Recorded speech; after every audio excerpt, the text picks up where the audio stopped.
Chapter 1. The mysterious Blotterit was on a mild spring morning, the kind that sends a soft whisper through the budding chestnut trees in Brussels, that Hercule Poirot received an unexpected visitor. The bell at his door chimed delicately, an almost musical tinkle, and upon opening he found Monsieur Marcel Durand, his face pale and eyes wide with alarm. "Mon ami," Poirot greeted, waving the man inside. "Come, sit. You look as though you have seen a ghost." Durand sank into the chair opposite Poirot's desk, smoothing his ink-stained fingers on the lapels of his coat.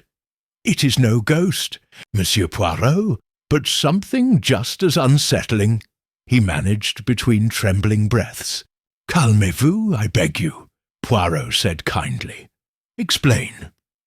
Durand produced a small cardboard box wrapped in lavender ribbon and placed it on the polished oak surface with a thud. I received this yesterday, delivered without name or address," he said, his voice quavering. "Inside is this: an ink blotter, soaked in lavender-scented oil. It appears innocuous, but I fear there is more to it than meets the eye." Poirot leaned forward, studying the square blotter, its purple hue faintly visible through the cellophane. "Lavender," he murmured, "a scent most soothing. Yet you say you found it disturbing?" Durand nodded vigorously. "Yes. You see, monsieur, I am a solicitor at the firm of Duval and Siey, and 2 days ago I accepted the case of Monsieur Philippe Laurent, recently deceased. His will, as you know, has become the centre of much controversy. Now I receive this. On the very morning I demand a formal reading of the codicil." Monsieur Durand's explanation tumbled out in a rush. That the late Laurent, a retired banker, had been renowned for his eccentricity. His estate, vast and tangled, was to be divided among distant relatives who might find a blotter dipped in lavender oil a curious gift indeed. Yet Durand felt it to be a warning, a gentle threat. Poirot considered. "Let me smell." Durand handed him the blotter. Poirot inhaled its faint perfume, eyes closing momentarily as he savoured the lavender. "Charming," he said with a small smile, placing the blotter on a silver tray. "And yet you perceive danger." "I do," Durand insisted. "Minutes after I touched it I felt unwell, light-headed, nauseous. I dismissed it as nerves. But then I discovered a faint stain on my glove, pale blue. I felt compelled to bring it to you, Monsieur Poirot." A pale blue stain, an unusual detail. Poirot steepled his fingers. "We must examine this glove." With Durand's permission, he fetched a clean cloth and gently dabbed the inner cuff of the solicitor's glove. The fragrant oil transferred in a faint circle, evidence of recent contact. Yes, indeed, there is more here than mere lavender. Durand leaned forward. "What do you mean?" "When one intends to threaten, or worse, poison, one may employ a subtle means. This blotter could conceal a toxin, delivered through the skin." Poirot's eyes gleamed with determination. "Monsieur Durand, you must allow me to take possession of this blotter and your gloves. We shall visit your office and make further inquiries." "But my colleagues, my employers, must not be alarmed," Durand protested. "They are mere barristers, unaccustomed to matters of poison." "Precisely why discretion is essential. I shall accompany you, and we shall speak only of paperwork and codicils. Meanwhile, I shall note loose ends that may tie this lavender ink blotter to Monsieur Laurent's final wishes, or to the machinations of someone else entirely. Durand exhaled, relief mingling with apprehension. "Thank you, Monsieur Poirot. Your little grey cells are the only hope I have." Poirot patted the solicitor's hand reassuringly. "Nous allons voir, mon ami. We shall see all that is hidden. Now let us take the tram to the Rue des Tanneurs. The game, as they say, is afoot." Outside, the city stirred to life. Horse-drawn carriages clattered along cobblestones. Shopkeepers arranged bouquets of lilac and stock in their windows, and the faint scent of fresh bread wafted from boulangeries. Yet beneath the gentle bustle lay an undercurrent of intrigue, an invisible web spun by lavender-scented threads. As they boarded the tram, Poirot contemplated the blotter.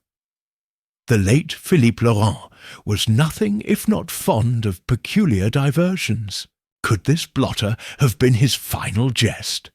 A posthumous riddle to challenge even his most devoted solicitor? Or was it the work of a calculating relative, one who would stop at nothing to claim the Laurent fortune? Poirot smiled beneath his moustache.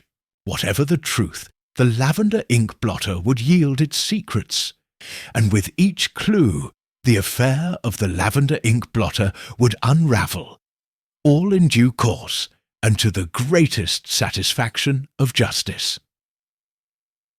Chapter 2. Shadows at Rue des Tanneurs. Tram rattled along the narrow streets of Brussels as Hercule Poirot sat with composed attention, his sharp eyes noting the passers-by. Opposite him, Monsieur Durand's brow was lined with worry.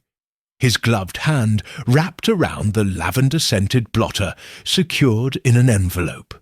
The solicitor's office lay just beyond the tram terminus, in a dignified townhouse on Rue des Tanneurs, its windows draped in burgundy velvet. Upon disembarking, Poirot guided Durand beneath a wrought-iron canopy. "Tell me, mon ami," he said quietly, "who else has had access to this blotter since it arrived at your home?" Durand hesitated. I cannot be certain. I live alone, save for my housekeeper, Madame Léonie. She delivered the parcel to me, though I never asked her to open it. I suspect no one else touched it until I did." Poirot nodded, filing away the detail. "We shall speak to Madame Léonie soon enough. For now, come."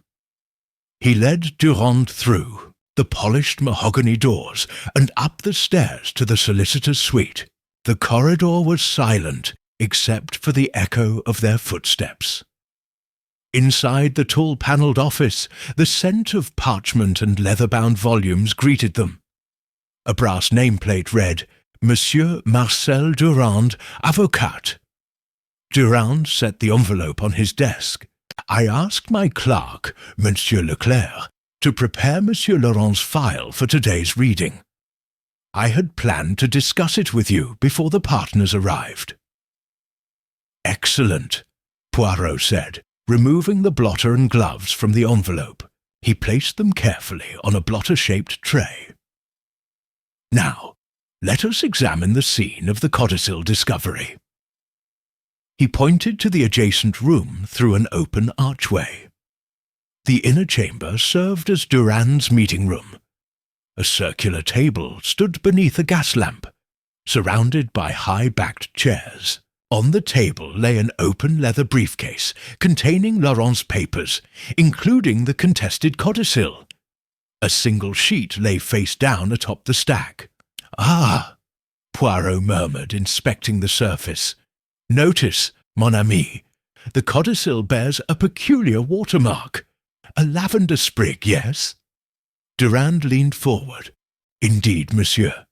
It struck me as whimsical, but I attributed it to Monsieur Laurent's taste for florals." Poirot lifted the sheet gingerly and turned it over. The codicil amended Laurent's original will, stipulating that a childhood friend, Mademoiselle Camille Delacroix, receive a substantial annuity and the family's heirloom locket. Durand's eyes widened. But I was told the heirloom was pledged to the bank as collateral. Precisely, Poirot said, and this codicil was drafted on stationery bearing a lavender watermark, the same scent that permeates our blotter. He turned to Durand. Someone sought to link the blotter to this document. A message, perhaps. Durand swallowed. But why threaten me? I merely planned to read these amendments aloud. A cunning move, Poirot replied. By sowing fear in the solicitor, one may delay or derail the reading. Now, let us consider those with motive. You mentioned distant relatives. Who stands to lose most if Camille Delacroix inherits? Durand paced the perimeter. There is my late client's nephew, Émile Laurent. He believed himself sole heir. Then there is Madame Sabine Fournier, a cousin who lived abroad but returned recently to contest the will. And their relationship to your office? Poirot asked. My clerk, Leclerc, sometimes corresponds with Émile on routine matters. Madame Fournier met with me once, but she seemed distraught rather than hostile. Nonetheless, they both have reason to stall proceedings. Poirot rubbed his moustache. We must interview them. But first, I desire to confront your staff. Call Madame Léonie and Monsieur Leclerc. No alarm, simply manners. Durand nodded and stepped into the hallway. Moments later, the solemn-faced housekeeper and the neat clerk entered, bowing politely to Poirot. Monsieur Poirot, they chorused. Monsieur Durand informs us we are to assist in a small inquiry. Poirot offered a warm smile. Madame Léonie, who retrieved the parcel at your master's home yesterday? He asked gently. The housekeeper glanced at Durand before answering. I went to the post, sir, and collected a small gift-wrapped box. I brought it in unopened, as the address was only Monsieur Durand's name. And did you touch it thereafter? Only to hand it to my master, she said. I did not open it. Poirot then turned to Leclerc. Monsieur Leclerc, did you notice anything unusual about the codicil stationery? Aside from the lavender watermark, I refer. Leclerc adjusted his spectacles. No, monsieur. It arrived from Monsieur Laurent's attorney, a Monsieur Gautier, in Liège. Everything seemed in order. Poirot murmured. And did Monsieur Gautier ever mention the lavender motif? Leclerc shook his head. Quite the opposite. He remarked the paper was of fine quality, but made no reference to scent or design. Poirot rose, pacing the room. Every detail counts. We have a lavender-scented blotter delivered anonymously, a codicil on lavender watermarked stationery, and 2 heirs keen to contest. One correspondent in Liège, unaware of floral design, staff uninformed, binds these threads. He paused by the window, peering through the draped curtains at the street below. Monsieur Durand, our next step is to visit Liège, to question Monsieur Gautier, and verify the codicil's authenticity at source. Only then shall we untangle the affair of the lavender ink blotter. Durand exhaled, eyes determined. Let us go at once, Monsieur Poirot. As they prepared to depart, the gas lamp flickered, casting elongated shadows on the walls, shadows that hinted at secrets yet to be revealed, and Poirot, with his little grey cells alight, knew that each revelation would bring them closer to the heart of a mystery steeped in lavender. Chapter 3. The Journey to Liège and the Forger's Trail. The following morning, Hercule Poirot and Monsieur Durand set out for Liège by express train. Dawn's gentle light filtered through the compartment window, illuminating Durand's anxious features as he stared at the seat back before him. Poirot, sitting opposite, arranged his impeccable attire and studied the solicitor with sympathetic curiosity. "Mon cher ami," Poirot began softly, "allow your mind to rest. In each mystery there is order, and we shall restore it. Let us speak of the facts as we know them." Durand inhaled, then exhaled. The lavender blotter, the scented, stationery, the codicil favouring Mademoiselle Delacroix, it all seems too deliberate to be coincidence. Yet who could orchestrate such a scheme?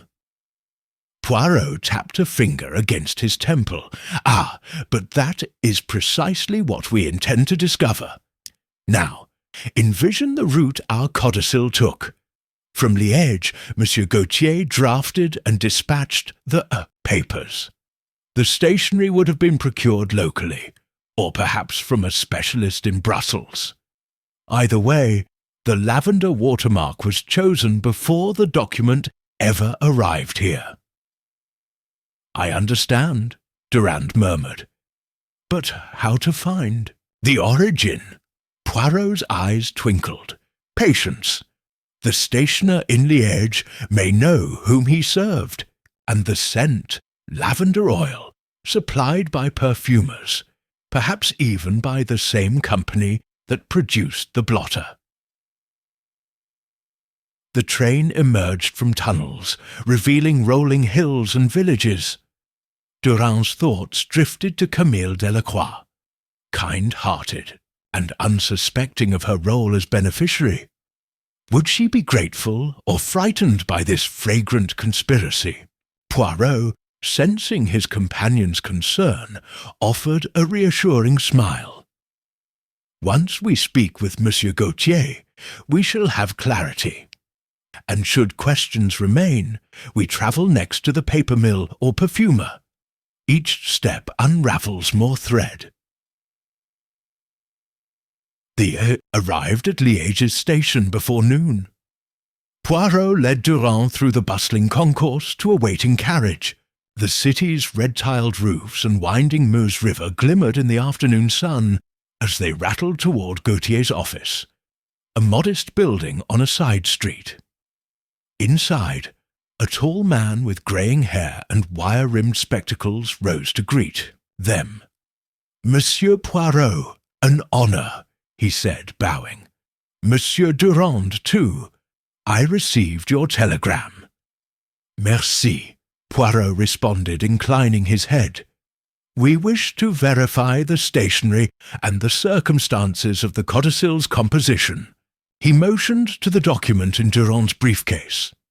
Gautier beckoned them into a panelled consultation room. He produced a ledger and leafed through pages. "On April 28th, I ordered one ream of lilac-infused letter paper, enduring lavender, watermark, from the Manufacture de Papier de Herve," he explained. "They informed me the order would be fulfilled within a week." "Did you inspect the paper upon arrival?" Poirot asked, eyes locked on Gautier. "Indeed, I found the watermark crisp, and the scent subtle yet present. I filed it away for my client's use." Gautier paused. Monsieur Laurent mentioned he desired a personal touch for his final amendment, something floral and elegant.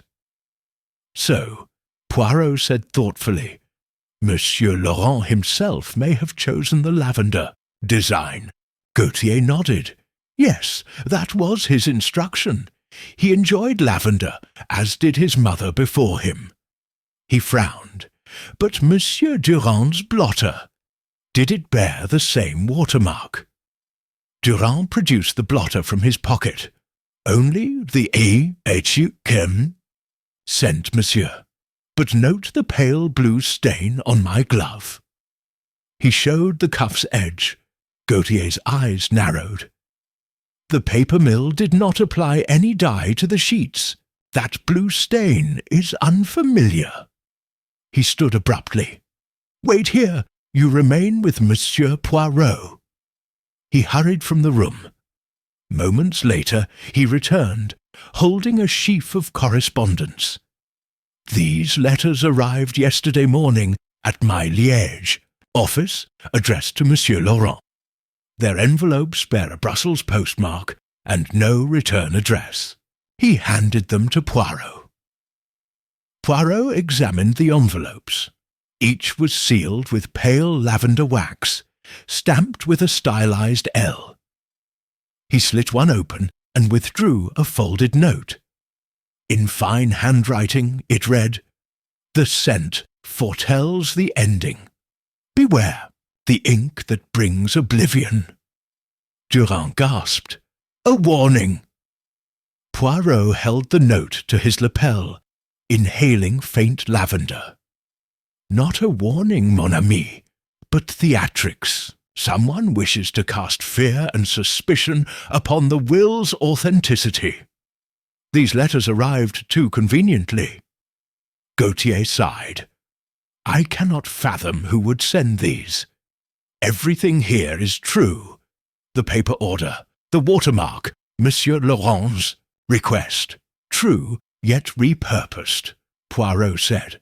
"Our suspect took legitimate stationery, applied lavender oil, perhaps even purchased extra in Brussels, blotted it onto an ordinary desk blotter, then dispatched it to disturb today's proceedings." Durand's face paled.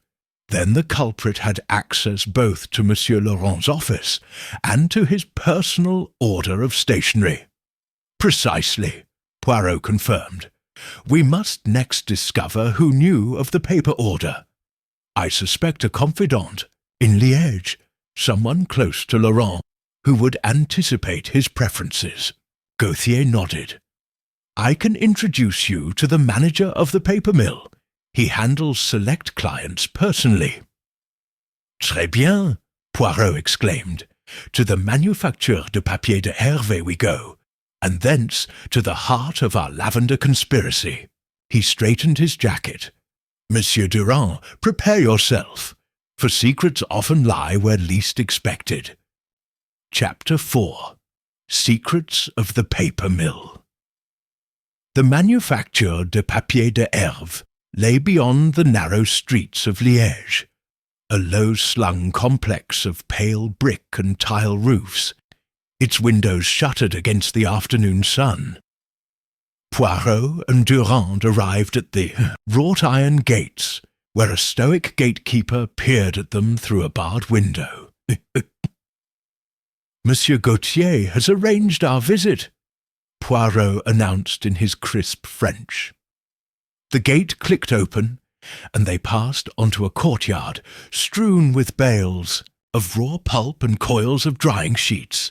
The air smelled faintly of damp wood and the tang of fresh paper, but underneath lay the signature aroma of lavender. A foreman led them through spacious workshops where long tables held stacks of watermark-embedded sheets. "Here," he said, pointing, "is where the pattern is applied. The moulds, the stamps, are custom-made, held under lock and key." He guided them to a curtained alcove where a large brass mould lay on a velvet cushion beneath glass. Poirot examined the moulds. Intricate design, a sprig of lavender rendered in delicate filigree. "Who commissioned this mould?" he asked. The foreman straightened. "Monsieur Laurent personally requested it, as the ledger shows. He paid a premium to ensure exclusivity." He tapped a ledger entry dated April 21st. "Your client's order came from Liège, but correspondence was routed through Brussels. Standard practice, monsieur." "Indeed," Poirot replied, "and yet someone here might have learned of the design and used it without authorization after your client's death." Durand's heart quickened. "You mean one of your employees could be responsible for the forged codicil? or for sending the blotter? Possible, the foreman conceded. We employ 6 men in the watermark room. All are loyal, but one was dismissed last month, Francois Meyer. He coveted fine stationery and often spoke of starting his own press. The foreman lowered his voice. He left around April 30th, just days before Monsieur Laurent's passing. Poirot folded his hands. Where might we find this Meyer? The foreman frowned. Rumour is he went to Brussels, may work for a small stationer there. He scribbled an address on paper. Rue de Marche aux Herbes. Monsieur Durand's shoulders tensed. Then our trail leads back to Brussels. Precisely, Poirot said, nodding. But first, tell me of this. Meyer's departure. Did he take any moulds or tools? Well, his locker was empty when we searched, but the mould itself was too big to remove. Still, he could have taken sketches or instructions. The foreman tapped the glass case. Only those in the engraving room knew its secrets. May we speak with them? Poirot asked mildly. Of course. The foreman led them further, into the mill, past enormous rollers and vats where pulp was mixed. At the engraving room door, he rapped and motioned Poirot inside. 3 men bent over benches, chiselling fine metal plates. They straightened as one at the foreman's entrance. Monsieur Poirot, one said, what brings you here? Poirot smiled. Information regarding Francois Meyer. He worked here until recently, and then left under a cloud. Did he ever show you copies of the Lavender watermark? The men exchanged glances. One shrugged. He spoke of the mould often, but I never saw any sketches. He said he wanted to start his own press, but retired to Brussels, I heard. And did he ever mention Monsieur Laurent? Poirot pressed. A younger worker cleared his throat. Laurent's name came up once. Meyer complained that clients like him paid too little attention to artisans, but nothing more. Poirot's gaze sharpened. Nothing more, until you received word of his death, and then suddenly you hear of another lavender mould in Brussels. Silence. The men shifted. Poirot nodded. Thank you, mes amis. One more question. Did anyone bring additional lavender oil into the workshop? Unusual scents linger. The workers thought. Only on the day they tested the watermark mould for the first time. They used a scented oil to highlight the design under pressure. That was April 22nd. Interesting, Poirot murmured. A formula for fragrant presses, likely the same oil used on the blotter. He turned to Durand. Ah, mystery deepens. We have a discharged employee in Brussels, knowledge of the mould's aroma, and access to the scented oil. Durand exhaled sharply. Then Meyer is our prime suspect. Perhaps, Poirot conceded, but we must verify his whereabouts and intent. Let us return to Brussels and follow the address at Rue de Marche aux Herbes. He paused, studying the mould. This object symbolizes both creativity and deceit. Soon, its designer may reveal his hand. They retraced their steps through the mill's courtyard under the burgeoning sky. As they departed, Poirot cast one last glance at the lavender watermark mould, its brass surface shining. In it, he saw the reflection of a man poised to wield paper and scent as weapons, and Poirot knew he would find Meyer, or see justice served in another form. Chapter 5. The stationer's workshop late that afternoon. Hercule Poirot and Monsieur Durand arrived on Rue du Marché aux Herbes, the narrow Brussels street alive with the bustle of merchants and shoppers. Sunlight danced off shop windows, displaying silks, spices, and fine stationery. Poirot paused before a modest storefront bearing the sign Atelier de Papeterie Meyer. The pale blue door stood slightly ajar, as though inviting them inside. Durand's hand trembled on the knob. "Monsieur Poirot, are you certain this is where François Meyer works?" "J'adore l'instinct, mon ami," Poirot replied, his moustache twitching. "Our information pointed here. Let us proceed with caution and courtesy." He pushed open the door. Within, the shop was cramped but immaculately organized. Shelves of custom paper, ink bottles and blotters lined the walls. A single lamp glowed on a workbench where an elegant hand-lettered sign read, Monsieur F. Meyer, Artisan Papetier.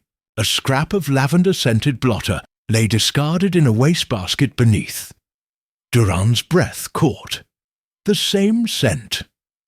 Poirot nodded, stepping past the threshold.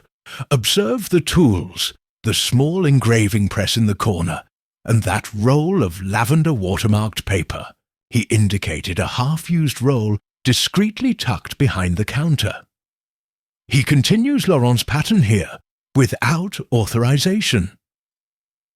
Footsteps echoed behind the counter. A young assistant, powdered and neatly dressed, peered around the doorframe. "Bonjour," he said hesitantly. "Monsieur Meyer is in the back workshop." Poirot inclined his head. "Thank you, monsieur. May we speak with him?" The assistant hesitated, then beckoned them through an arched portal into a second room. There, seated at a low table, was François Meyer himself, a gaunt man with restless eyes, his fingers stained pale blue from ink and dye. "Monsieur Poirot," Meyer began, rising. His voice shook, as did his hands. "I did not expect to see you." "Nor I, monsieur," Poirot said pleasantly. "Yet here we are. Your past at the Manufacture de Herve, your sudden departure, and now this atelier. One cannot help but connect the dots." Meyer swallowed. "I loved my work there, but I wanted independence. I thought to serve clients directly, free from the mill's constraints." "And so you obtained your own mould pattern?" Poirot asked, stepping closer. "Did you create a duplicate of Monsieur Laurent's lavender watermark?" Meyer froze.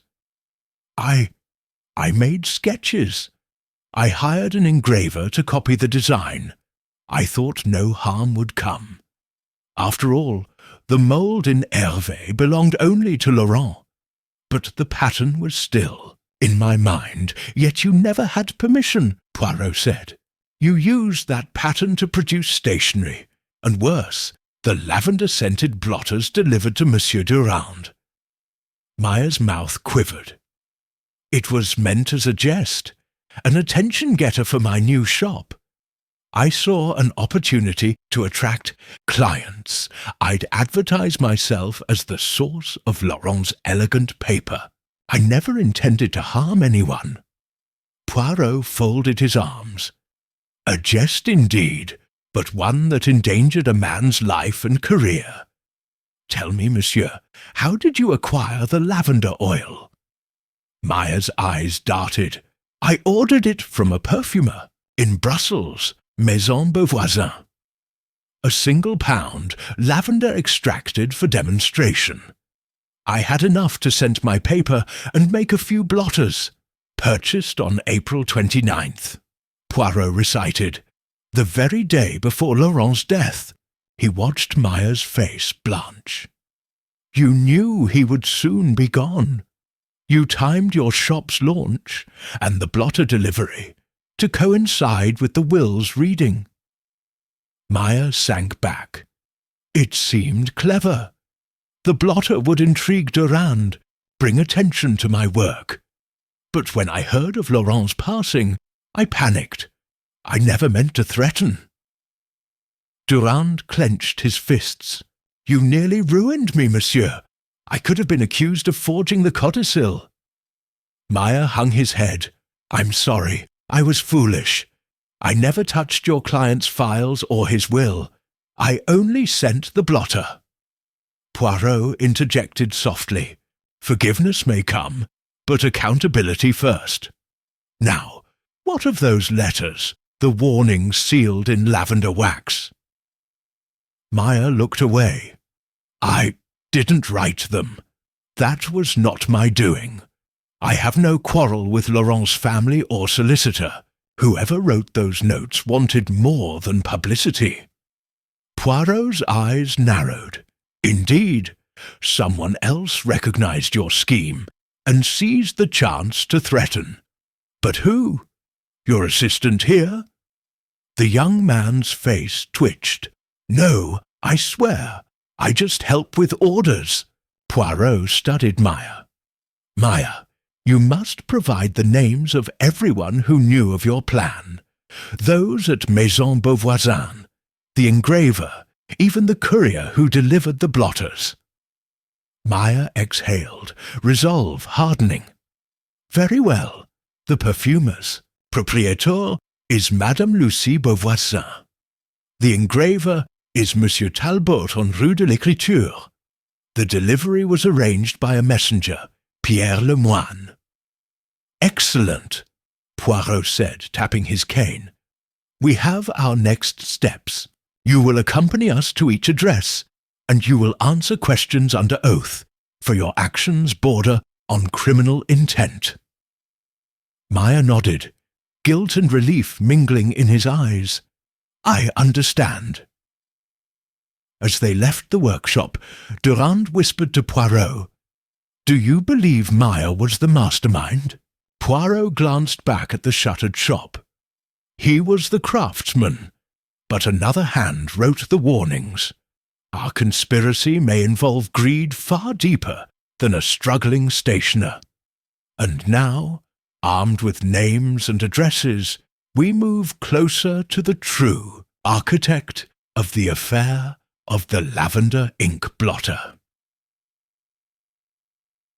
Chapter 6. Perfume, Paper, and Betrayal. The carriage rolled through Brussels's winding streets as the late afternoon light deepened into soft gold. Poirot leaned back, steepling his fingers.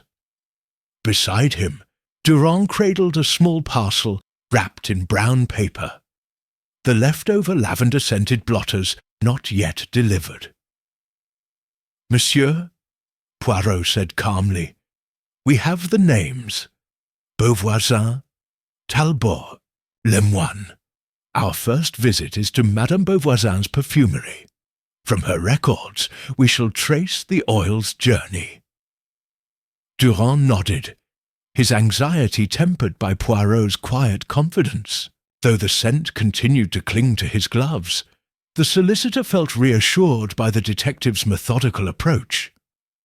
All clues, ink, scent, paper, were now converging under Poirot's unerring logic. They stepped into Maison Beauvoisin, where the air was thick with ambergris and roses, punctuated by a soft overtone of lavender. Crystal bottles lined mahogany shelves, their stoppers carved into delicate blossoms. A bell chimed as they entered, and a young assistant bowed before ushering them into an adjoining room where Madame Lucie Beauvoisin presided over her perfumed domain. She was a tall woman with silver-streaked hair and piercing blue eyes. When Poirot introduced them, she offered a gracious smile. Monsieur Durand, Monsieur Poirot, welcome. How may I assist you today? Poirot produced the invoice from his coat pocket. Madame, on April 29th, you sold 1 pound of lavender oil at this location, correct? He slid the receipt across the polished table, purchased under the name François Meyer. Madame Beauvoisin inspected the document. Yes, the young Papetier ordered it personally. I remember because he paid in cash and needed it by the following morning. She paused. I did not know why he required so much oil, but he mentioned experimenting with scented stationery. Poirot inclined his head. That matches Monsieur Meyer's explanation. Were any letters or other items sent from your shop on that date, particularly sealed in lavender wax? Madame Beauvoisin furrowed her brow. No letters. We prepare only perfume orders. Wax sealing is outside our trade. However, I did notice a courier leaving with a small package around closing time. She tapped her lip thoughtfully. Pierre, Lemoine collects many orders for delivery. Perhaps he can recall more. Poirot extended his hand. Then let us speak with Monsieur Lemoine. Durand rose, brushing a curl of hair from his forehead, and the three departed into the gathering dusk. They found Lemoine in a modest lodgings off Rue Royale, his boots smeared with ink and his vest bearing a faint lavender aroma. Pierre's throat bobbed as he greeted them. Poirot produced the remaining blotters. Monsieur, you delivered these to Monsieur Durand's home. Yet I understand you also carried sealed notes. Lemoine's eyes widened. Yes, letters bound for Liège. I thought them odd.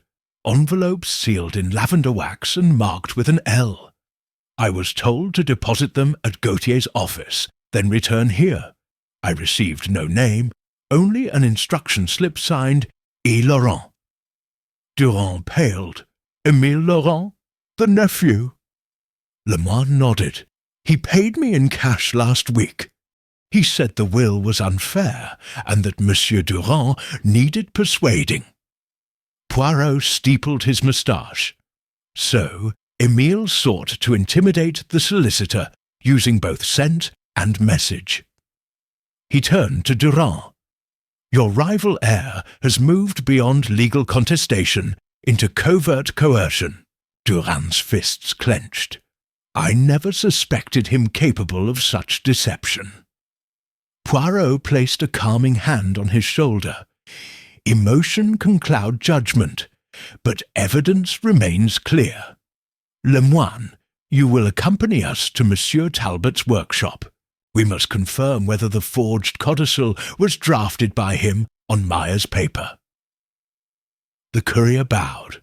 Oui, monsieur. As they emerged into the lamplit street, Poirot surveyed his companions. The net of suspects had tightened. From the perfumer, to the stationer's apprentice, to the greedy nephew. Monsieur Durand, Poirot mused. Émile Laurent believed he could manipulate the truth. But truth has its own consistency, like the watermark on paper. Durand inhaled deeply, determination brightening his eyes. Let us confront Talbot and ensure justice for Monsieur Laurent. Poirot smiled beneath his moustache. To the engraver, then, and to the final unravelling of the affair of the lavender ink blotter.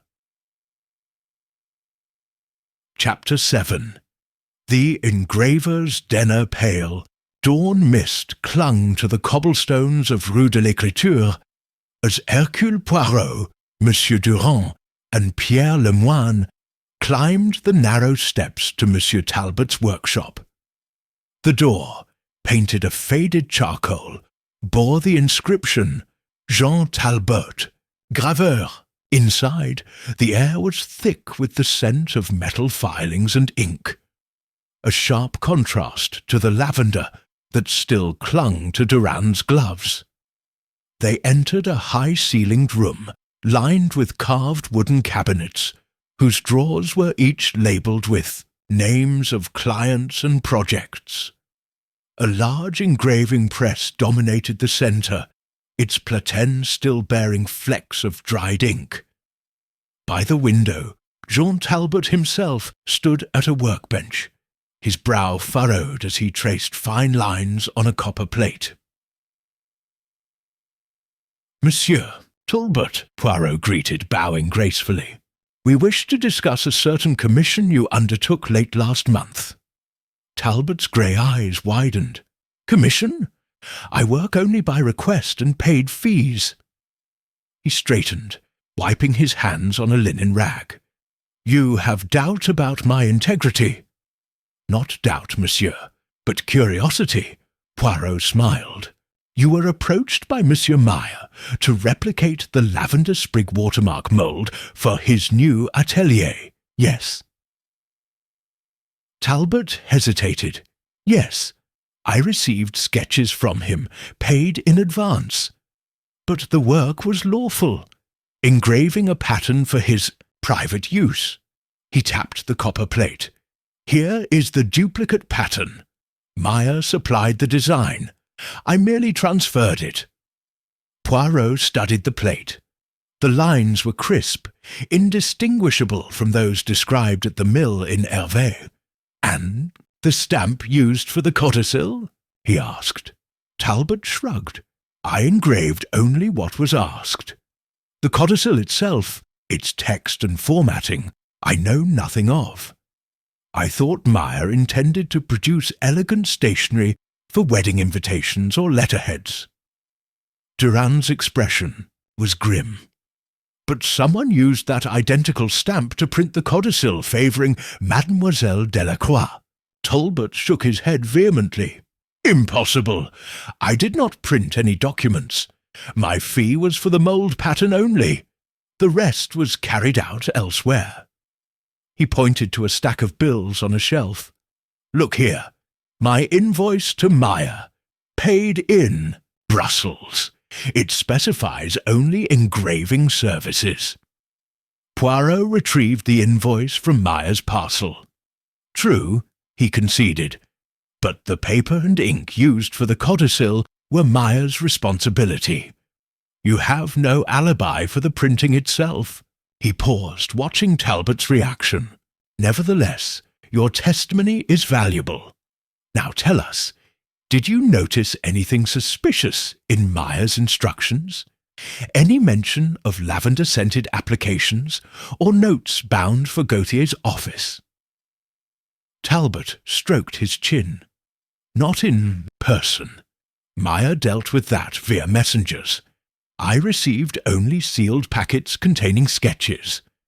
But one envelope bore a faint floral note, a hint of lavender. I thought it part of his branding, nothing more." Poirot nodded thoughtfully. "Indeed, the scent was a key element, and you understand now that the same lavender oil ordered at Beauvoisin's was applied to blotters and letters to intimidate Monsieur Durand." Talbot's shoulders slumped. "Yes, I had no notion of threat. If I had known, I would have refused." He glanced at Durand. "Monsieur Durand, I am sorry you suffered distress. I thought it merely a commercial endeavour." Durand inclined his head. "Your remorse is noted, Monsieur Talbot, but the matter is not concluded. We need to confirm where the codicil was actually printed.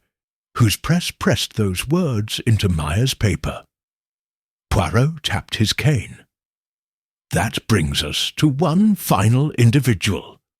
The apprentice who operates the printing press at Atelier Lumière, a small print shop in the Marolles district. Meyer delivered blank sheets there, I suspect, for final printing." Talbot nodded. "Yes, Atelier Lumière en Rue Haute. Meyer mentioned it once." He retrieved a small slip of paper from his pocket. "Here is the receipt he showed me, a payment for printing services to Lumière." Poirot examined the slip. The date corresponded with the codicil's creation. "Perfect." He turned to Lemoine. "You will guide us to this workshop. There we shall find the physical proofs.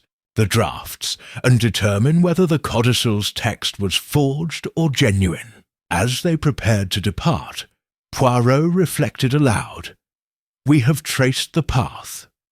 From the paper mill's mould, through Meyer's engraving to Talbot's workshop, and now to the press that printed the document.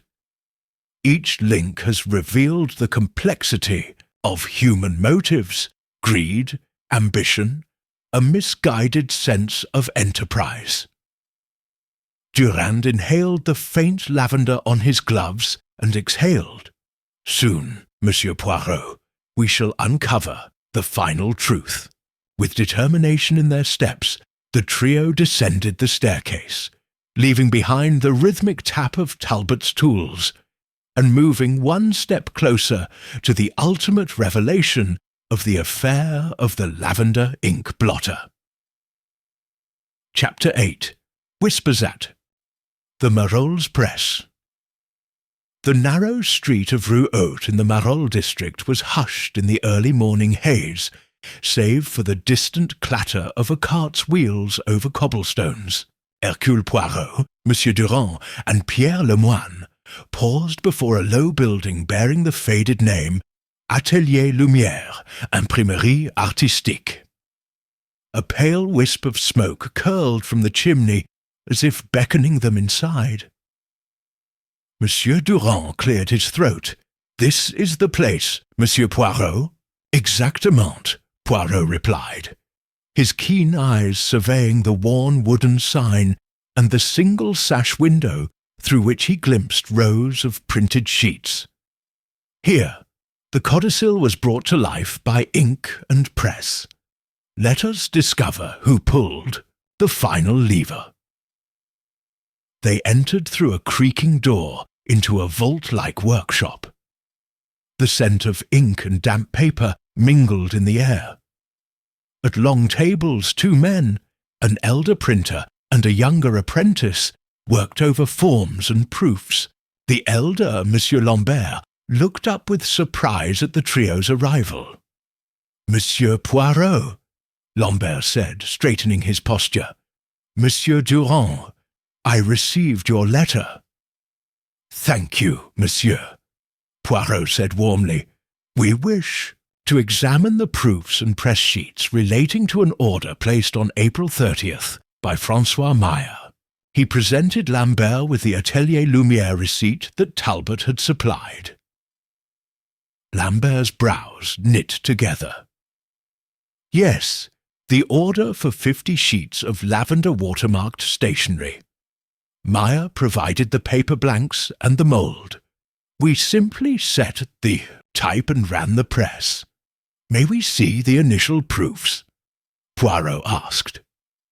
Lambert led them to a cluttered shelf stacked with folded sheets and marked galley proofs pinned to a corkboard. He carefully removed 3 pages stamped proof in red ink. These are the first impressions. I made my notes here, he said, pointing to marginalia in neat copperplate. Corrections to spacing and alignment. Durand examined a proof, frowning. The text here matches Laurent's codicil, but the typeface seems slightly different from Monsieur Gautier's usual style. Precisely, Poirot said. And note the flourish on the capital C of Camille, differing from Gautier's earlier letterheads. It suggests the text was supplied by someone other than your usual client.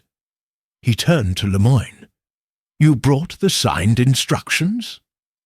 Lemoine produced a crumpled note from his coat pocket.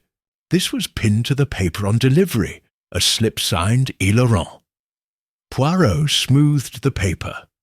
Émile Laurent once more. He held it to the light. Observe the handwriting. Slanted, hasty, unlike Monsieur Gautier's careful hand. This note directed you to print immediately and deliver to Durand's residence. Lambert quavered. Yes, the courier insisted on urgency. He paid me in gold francs and left swiftly, and you have no record of any other order that day. Poirot pressed. Lambert shook his head. "Only this, monsieur." Poirot tapped his cane. "Then this press session stands alone. Now, these proofs, what happened to the remaining sheets?" Lambert glanced at the press behind them. "Meyer collected the printed sheets himself. I kept only these proofs and the waist trimmings." He lifted 2 small baskets of discarded paper edges. "Here are the margins and the offcuts." Durand examined. The waist, his heart pounding. On one narrow strip, he spotted 2 initials stamped in violet ink. P.D. He turned to Poirot. "These are the offcuts. P.D. Philippe Durand." Poirot's gaze was sharp. Or perhaps another Durand, one who conspired to pin the crime on our solicitor. He plucked the strip and held it up. "P.D. is a watermark, code used by Gauthier's firm for personal memos, Privé de Duval. Yet here it appears on Meyer's waist. Someone inserted a deliberate clue." Lambert's eyes widened. "I never stamped those trims. I only trimmed and discarded them." "So someone returned to this workshop after the pressing," Poirot concluded. "They sneaked in, retrieved waste, applied violet stamps, and scattered. Evidence to mislead. The lavender oil and wax, the forged codicil, these are the surface illusions. But this clue, P.D., points to an insider with access to Durand's stationery codes." Durand's face drained. "My own firm's private stamp. But who would do this, Gauthier? He had no motive to frame me." "Perhaps," Poirot said thoughtfully. "But remember, Émile Laurent wrote the courier note. He wished to intimidate you, but who guided him to implicate Durand specifically? Someone in Duval&Scier must have whispered of the codes." Durand exhaled. "The partner who opposes the Delacroix annuity, Monsieur Henri Clément." "Monsieur Clément," Poirot repeated. "A colleague with both access and motive. He stands to gain if the codicil is discredited." He straightened. "We have our culprit. Clément manipulated Meyer's engravings and Lambert's press, then hired Lemoine to deliver blotters and letters. The violet stamp misdirection came from his office." Lambert flushed. "Clément visited here once, asked about waste disposal, then never again." Poirot nodded. "Will you join us in confronting Monsieur Clément, Lambert?" Lambert agreed. As they left Atelier Lumière, Poirot turned to Durand. "Monsieur, soon we shall clear your name and restore Mademoiselle Delacroix's rightful inheritance. Clément's duplicity ends now."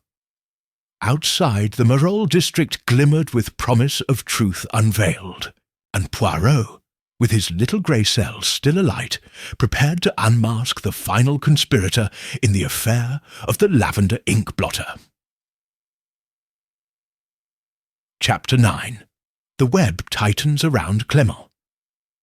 The following morning, Brussels awoke under a steel-grey sky, its streets glistening from an overnight rain.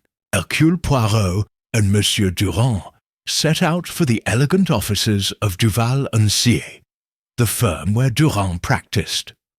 Poirot's gait was measured, his gaze alert for any irregularity in the solemn facades.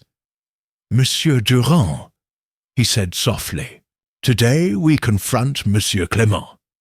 He believes his duplicity remains hidden, but we carry evidence enough to ensnare him." They climbed the broad marble staircase to the 3rd floor.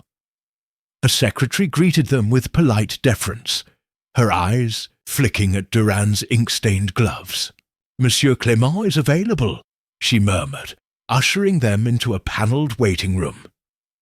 Portraits of past partners watched from gilded frames as Poirot reviewed his thoughts. Clément's motive was clear.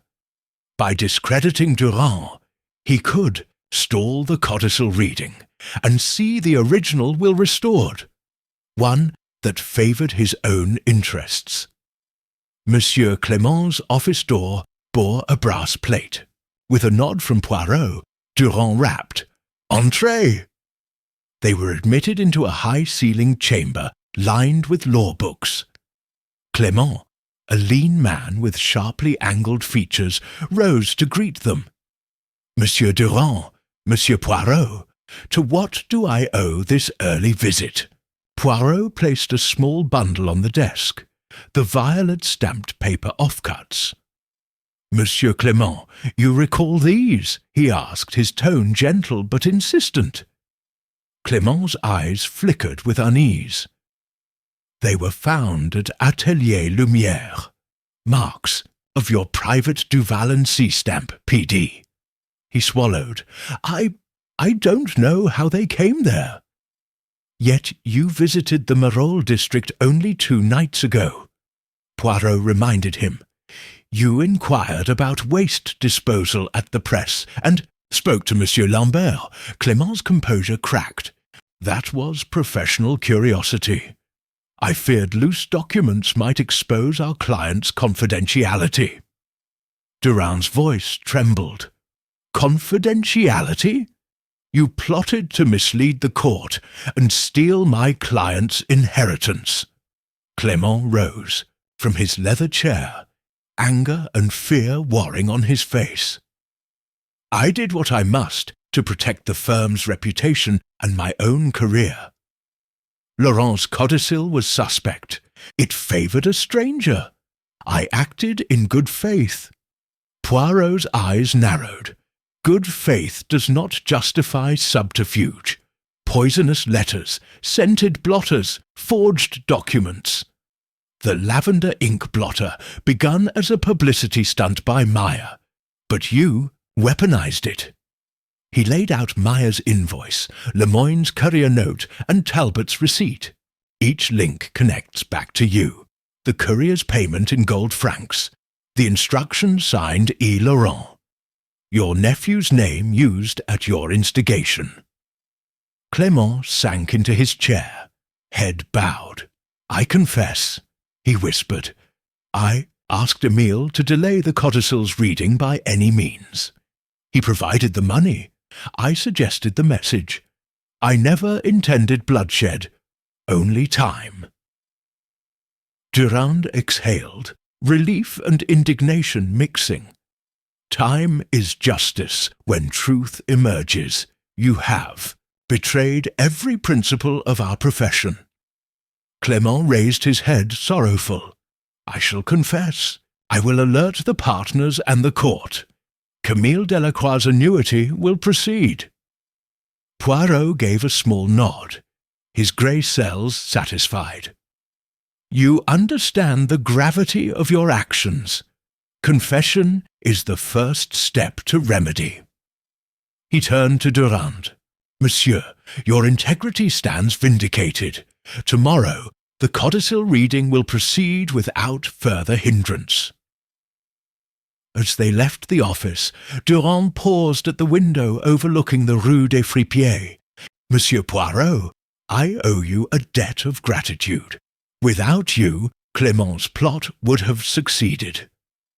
Poirot smiled beneath his moustache. "Mon ami, the little grey cells serve justice. And now, the affair of the lavender ink blotter draws to its close. Outside the rain eased, and a pale sun broke through heavy clouds. In the cleansing light, Brussels seemed washed of its conspiracies, ready once more for truth and honour to prevail. Chapter 10. The Codicil Unveiled.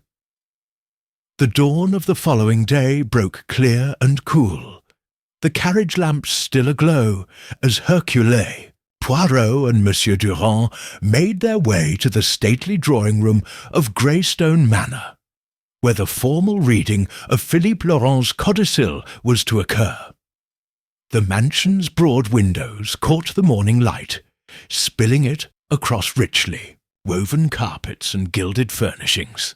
Guests and legal representatives gathered in hushed anticipation, their murmurs echoing beneath high ceilings. Durand straightened his tie, the lavender scent faint upon his gloves as a reminder of the recent intrigue.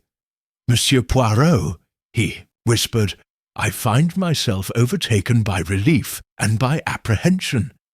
One never knows what hidden surprises a will may hold." Poirot placed a reassuring hand on Durand's arm. "Fear not, mon ami. All has been prepared. Justice will be served in plain sight." He surveyed the assembled company. Émile Laurent stood to one side, his countenance drawn and pale. Mademoiselle Camille Delacroix, radiant in simple black, clasped a fan in nervous fingers, and in a corner Monsieur Clément hovered, guilt and contrition visible in every twitch of his features. As the clock chimed 10, the senior partner of du Valenciennes, Monsieur Fournier, rose from behind a small table. He cleared his throat and produced the original codicil, still bearing the lavender watermark, but now free of forgeries.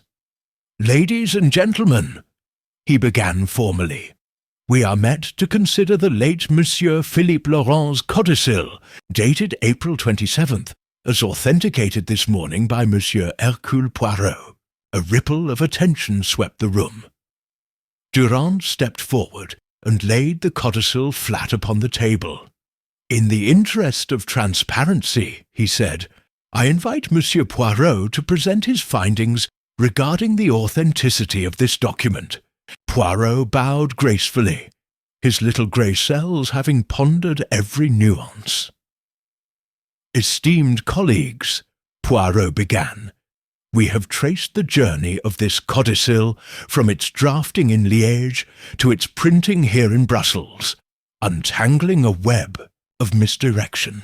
The genuine codicil was composed by Monsieur Gautier's hand upon lavender watermarked paper, ordered by Monsieur Laurent himself. It was printed by Atelier Lumière, under valid instruction, and delivered directly to this firm without the oily blotters and anonymous letters that sought to cloud its legitimacy." He turned to Clément, who shifted uncomfortably. It was revealed that Monsieur Henri Clément, acting out of misguided loyalty to the firm, orchestrated a campaign of intimidation. He enlisted François Meyer to replicate the watermark, applied lavender-scented oil to blotters, and commissioned letters sealed in wax to delay this reading. He then misused du Valenciennes' private stamp to frame Monsieur Durand. A hush fell. Clément bowed his head. "I confess," he murmured. "I beg forgiveness from the court and from Monsieur Durand." Fournier cleared his throat. "We acknowledge Monsieur Clément's confession, and we shall address it appropriately." He motioned Durand to begin. With steady voice, Durand read aloud the codicil's text. "I, Philippe Laurent, of Greystone Manor, being of sound mind and memory, do hereby amend my last will, that my cherished friend, Mademoiselle Camille Delacroix, shall receive an annual annuity of 2,000 francs and the family's heirloom locket, symbol of enduring loyalty and affection." At these words, Camille inhaled sharply, tears glistening in her eyes. Emile's jaw tightened, envy and despair mingling on his face. Poirot noted the subtle shift in Suzanne Laurent's expression, Philippe's estranged sister, who sat beside her husband, Monsieur Fournier. She leaned forward, resolve in her posture. When Durand concluded, Fournier pronounced, "This codicil is declared valid and binding. Let its terms stand." A soft murmur of approval rose among the assembled guests. Camille curtsied gracefully to Durand, gratitude radiant upon her countenance. Emile slumped into his chair, his scheme laid bare. Poirot inclined his head to Durand. "Mon ami, all is as it should be." Durand exhaled, relief mingling with satisfaction. As guests dispersed into polite congratulations, "Monsieur," she said softly, "you have not only secured my inheritance, but preserved my late friend's true wishes. I am eternally grateful." Poirot offered a small bow. "Mademoiselle, it was my honour to serve justice and sincerity. May the locket you inherit remind you always of loyalty's enduring power." Outside, Greystone Manor's gardens bloomed in spring splendour, the day's trials fading like morning mist. As Durand and Poirot walked toward the carriage, the solicitor turned to the detective. "Monsieur Poirot, once again, your little grey cells have prevailed." Poirot smiled, pressing the curve of his moustache. "My dear Durand, it is not power but patience, precision, and the pursuit of truth that guide us. And now, with this affair concluded, let us enjoy a cup of tea, sans lavender blotter." Durand laughed, the sound bright with freedom. Together, they departed into the new day, the affair of the lavender ink blotter laid to rest in the annals of mystery. Chapter 11. Epilogue in Lavender and Light. A fortnight later, Brussels basked in the gentle warmth of early summer. The chestnut trees along the boulevards had unfurled their glossy leaves, and the scent of wisteria drifted through narrow lanes. At a quiet corner café on Place Sainte-Catherine, Hercule Poirot sat poised at a wicker table, a porcelain cup of Darjeeling tea before him. Across from him, Monsieur Durand, now free of Lavender's shadow, stirred his coffee with a reflective smile. "Mon ami," Poirot said, "the affair of the lavender ink blotter has become something of a legend in Du Valenciennes. I hear they have already instituted new protocols for codicil authentication." Durand chuckled. "Indeed, no document now passes without dual signatures, sealed envelopes, and reference to ledger codes. Clément's disgrace served as a powerful lesson." They spoke. Camille Delacroix arrived, her dark hair gleaming in the sunlight. She carried a small parcel, wrapped in cream paper and tied with a lavender ribbon, a quiet homage to the case that had bound them. "Monsieur Poirot, Monsieur Durand," she greeted, seating herself. "I hope I am not intruding." "Not at all, mademoiselle," Poirot replied warmly. "Join us." Camille placed the parcel on the table. "I wish to thank you both properly. Inside is the family locket, cleaned and polished. It belonged once to Monsieur Laurent's mother. May I present it to Monsieur Durand for safekeeping until my next visit?" Durand lifted the delicate gold locket, its surface engraved with the Laurent crest, a fleur-de-lis entwined with ivy. He opened it to reveal two miniature portraits, one of Philippe as a young man, the other of his mother. "It is a treasure indeed," he said, his voice hushed. "Thank you, mademoiselle." Camille nodded, her eyes misty. "You preserved my friend's legacy. I am forever indebted." She turned to Poirot. "And you, monsieur, whose insight and compassion revealed so much with so little evidence." Poirot inclined his head. "Madame, it is our duty to serve justice, yes, but the true hero is truth itself." He paused, then tapped his cup. "Shall we toast to friendship, fidelity, and the triumph of integrity over deceit. They lifted their cups in unison, the clink of porcelain ringing softly. Nearby, a waitress offered a platter of madeleines, and petits fours, their pastel glazes echoing the lavender motif. As they nibbled the delicate pastries, Durand leaned forward. "Monsieur Poirot, what became of Monsieur Meyer, the stationer? He seemed repentant." Poirot smiled. Meyer received a light sentence for unauthorized engraving and forgery. Community service at the paper mill in Hervé, where he now trains apprentices. He writes to express gratitude, having found purpose in teaching rather than intrigue. "And Lemoine?" Camille inquired. The courier left Brussels and opened a small delivery service in Antwerp, Poirot answered. He learned that discretion and honesty are far better foundations for business. Camille nodded thoughtfully. "And Émile Laurent?"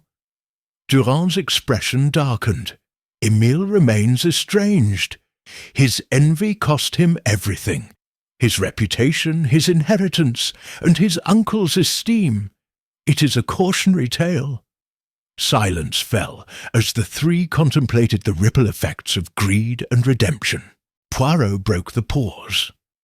"And you, mademoiselle, what of your plans now that the annuity is assured?" Camille smiled, gazing at the locket.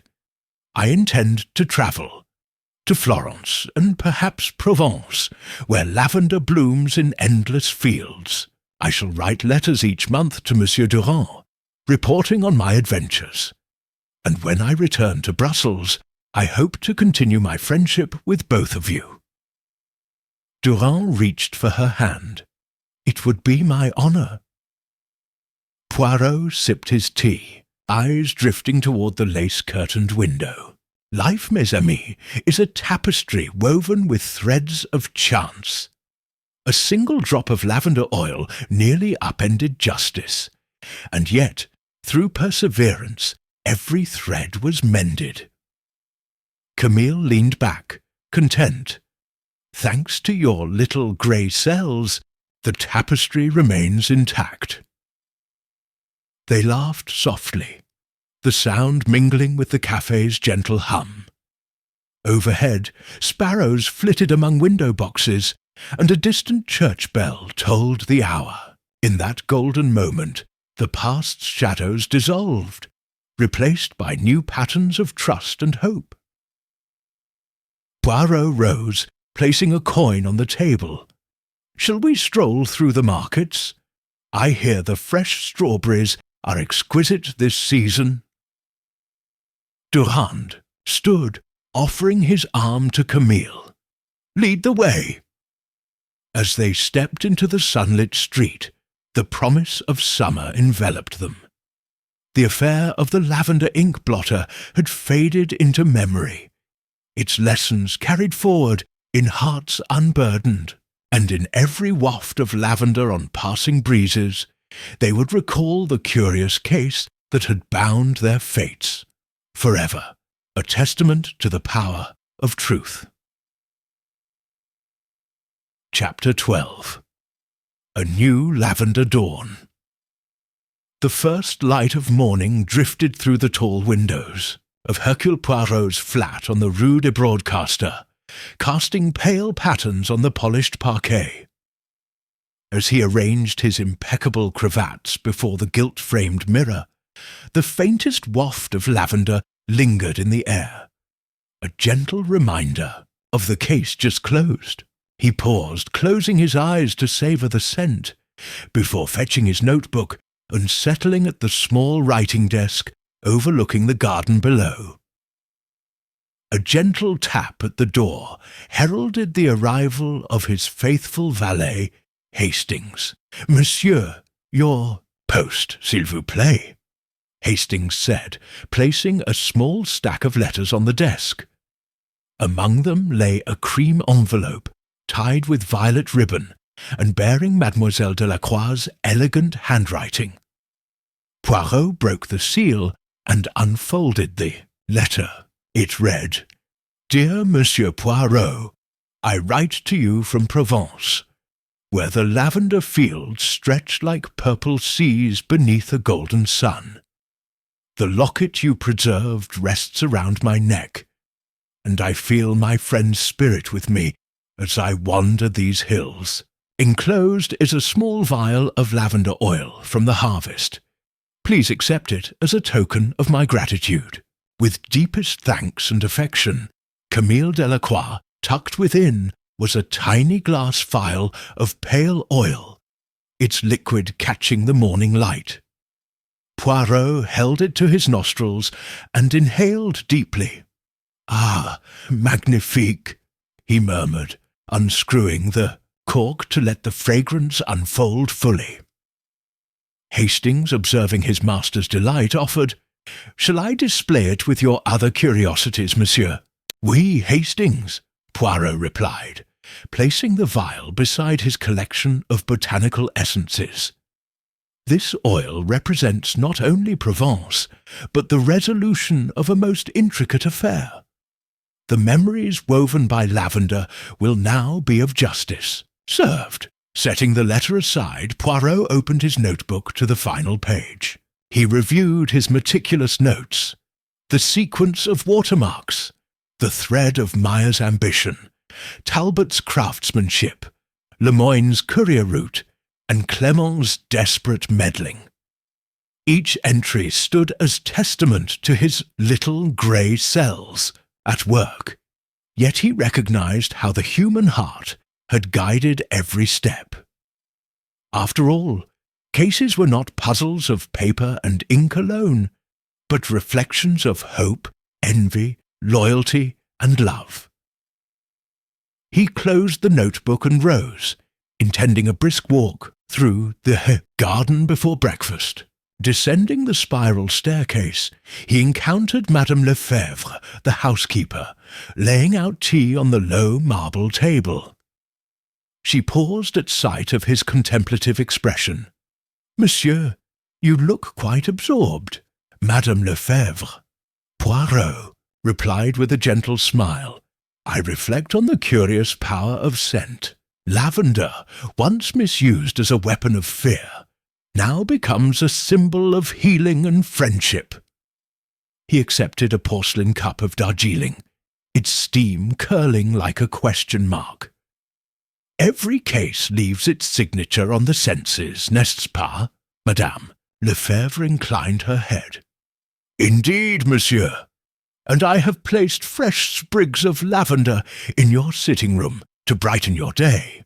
She curtsied and withdrew, leaving Poirot to his thoughts.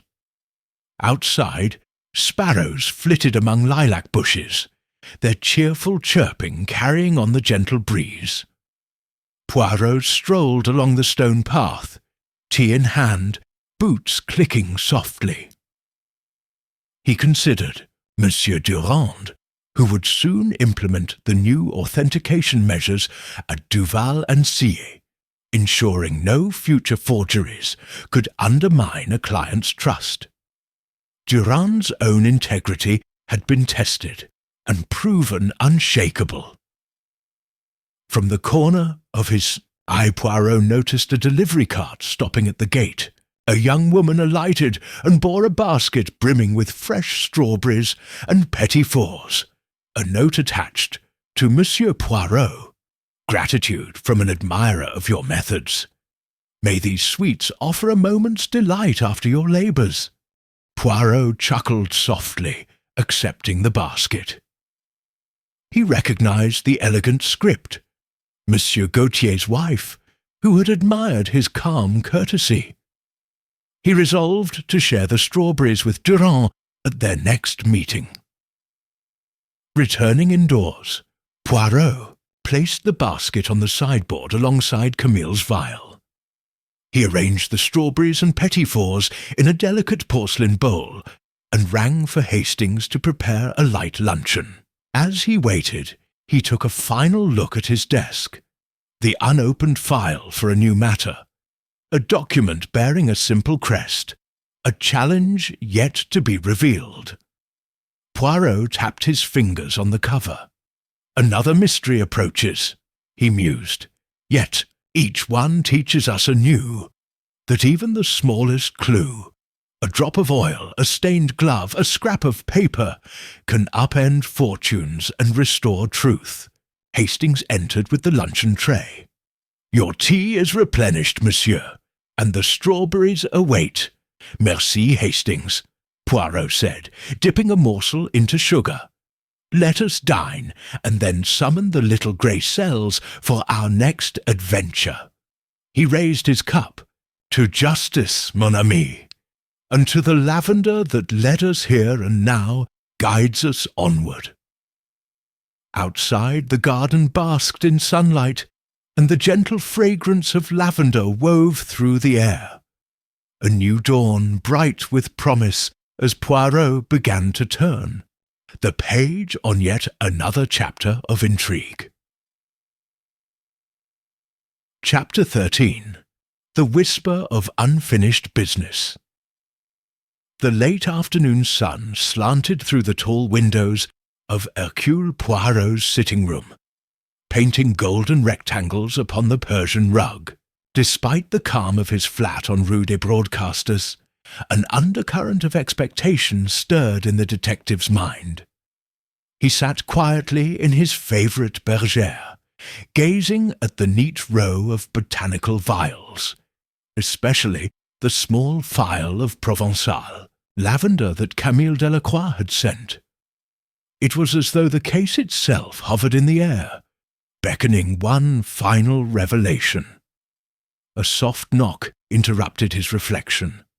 "Entrez," Poirot called. Madame Lefebvre, his devoted housekeeper, entered, with a slender courier envelope addressed in unfamiliar script. "Monsieur, this arrived a few moments ago. No return address." Poirot accepted it with gentle curiosity, examining the flowing handwriting. He slit the envelope and withdrew a single sheet of creamy stationery, the header embossed with a delicate image of a quill. He inhaled no lavender this time, but the crisp tang of fresh ink. Unfolding the letter, he read silently, eyebrows rising. "Monsieur Poirot, your recent triumph in the lavender ink blotter affair has stirred interest far beyond Brussels. A friend of a friend in Paris believes you are the one to consult regarding a delicate matter at the Bibliothèque Nationale, a lost manuscript of immense value, recently stolen under mysterious circumstances. Should you consent to lend your little grey cells to this puzzle, you will find further instructions enclosed. Await a second letter, to arrive by tomorrow's dusk. Yours in discretion." A fellow seeker of truth. Poirot paused, folding the letter with meticulous care.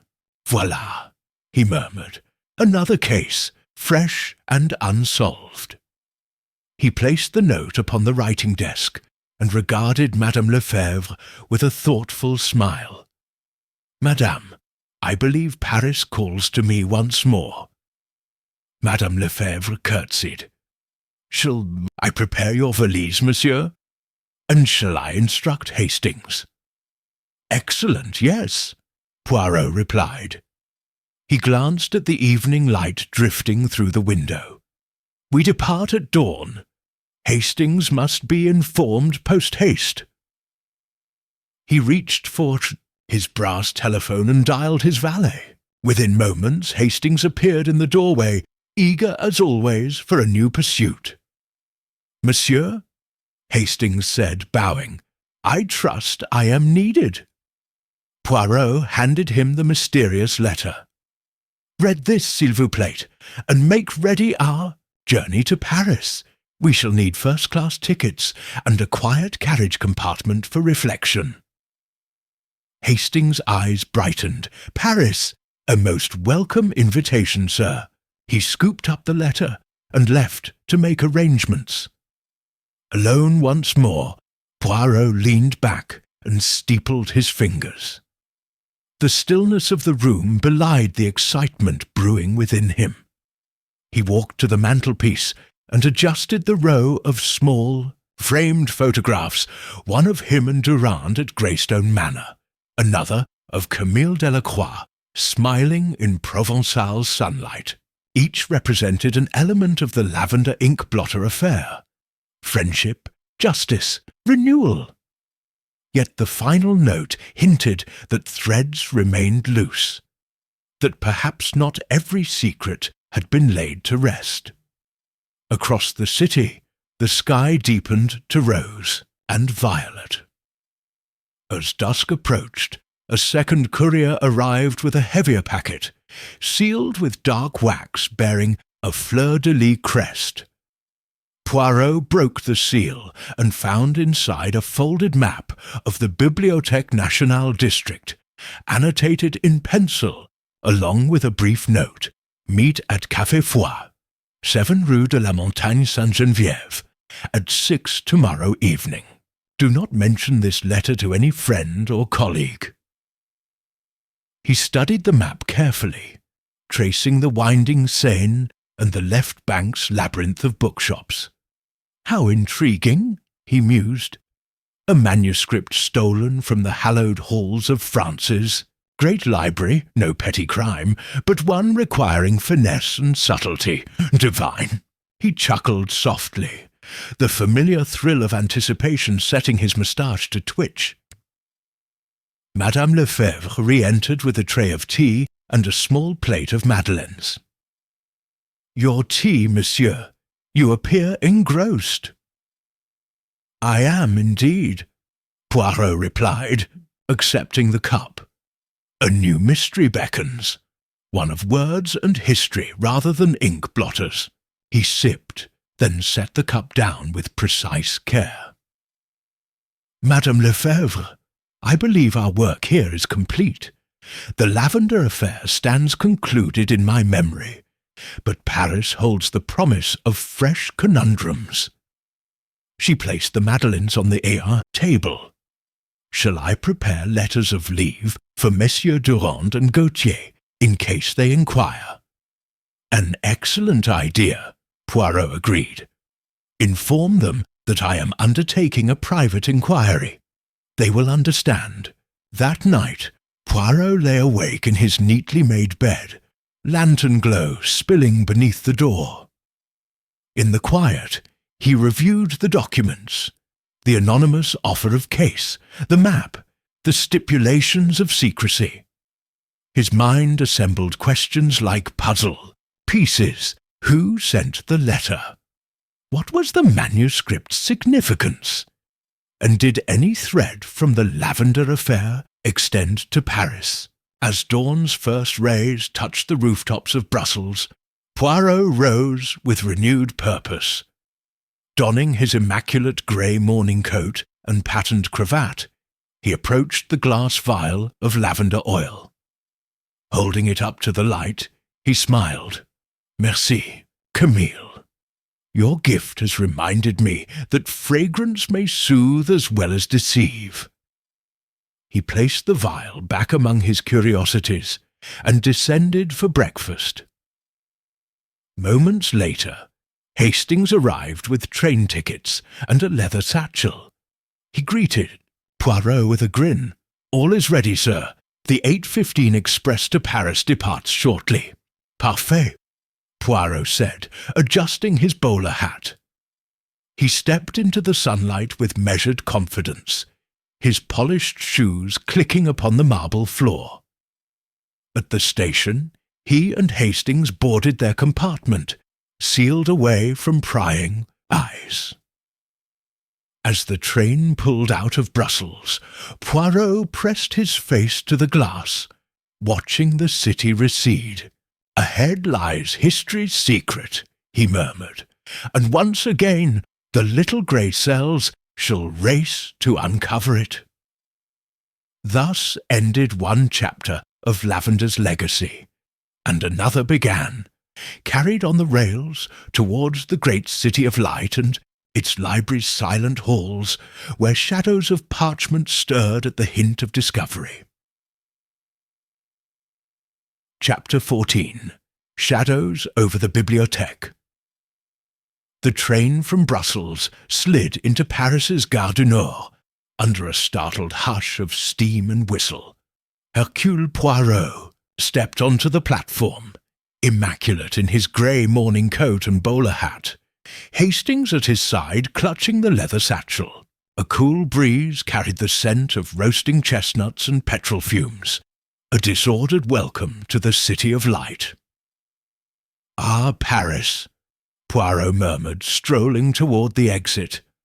"Such a mélange of grandeur and grit." Hastings smiled at his master's enthusiasm. "Exquisite, sir, but I confess, I feel more anxious than awed. This stolen manuscript seems a delicate affair." "I understand, Hastings," Poirot replied, tucking a sheet of his notebook into his inner pocket. "The Bibliothèque Nationale is no ordinary repository. A theft there suggests significance far beyond a simple burglary." He paused beneath the station canopy, scanning the crowd. "Our rendezvous is at Café Foire, near the Sorbonne. Let us proceed quickly but discreetly." They emerged into a swirl of passengers, then found a waiting taxi.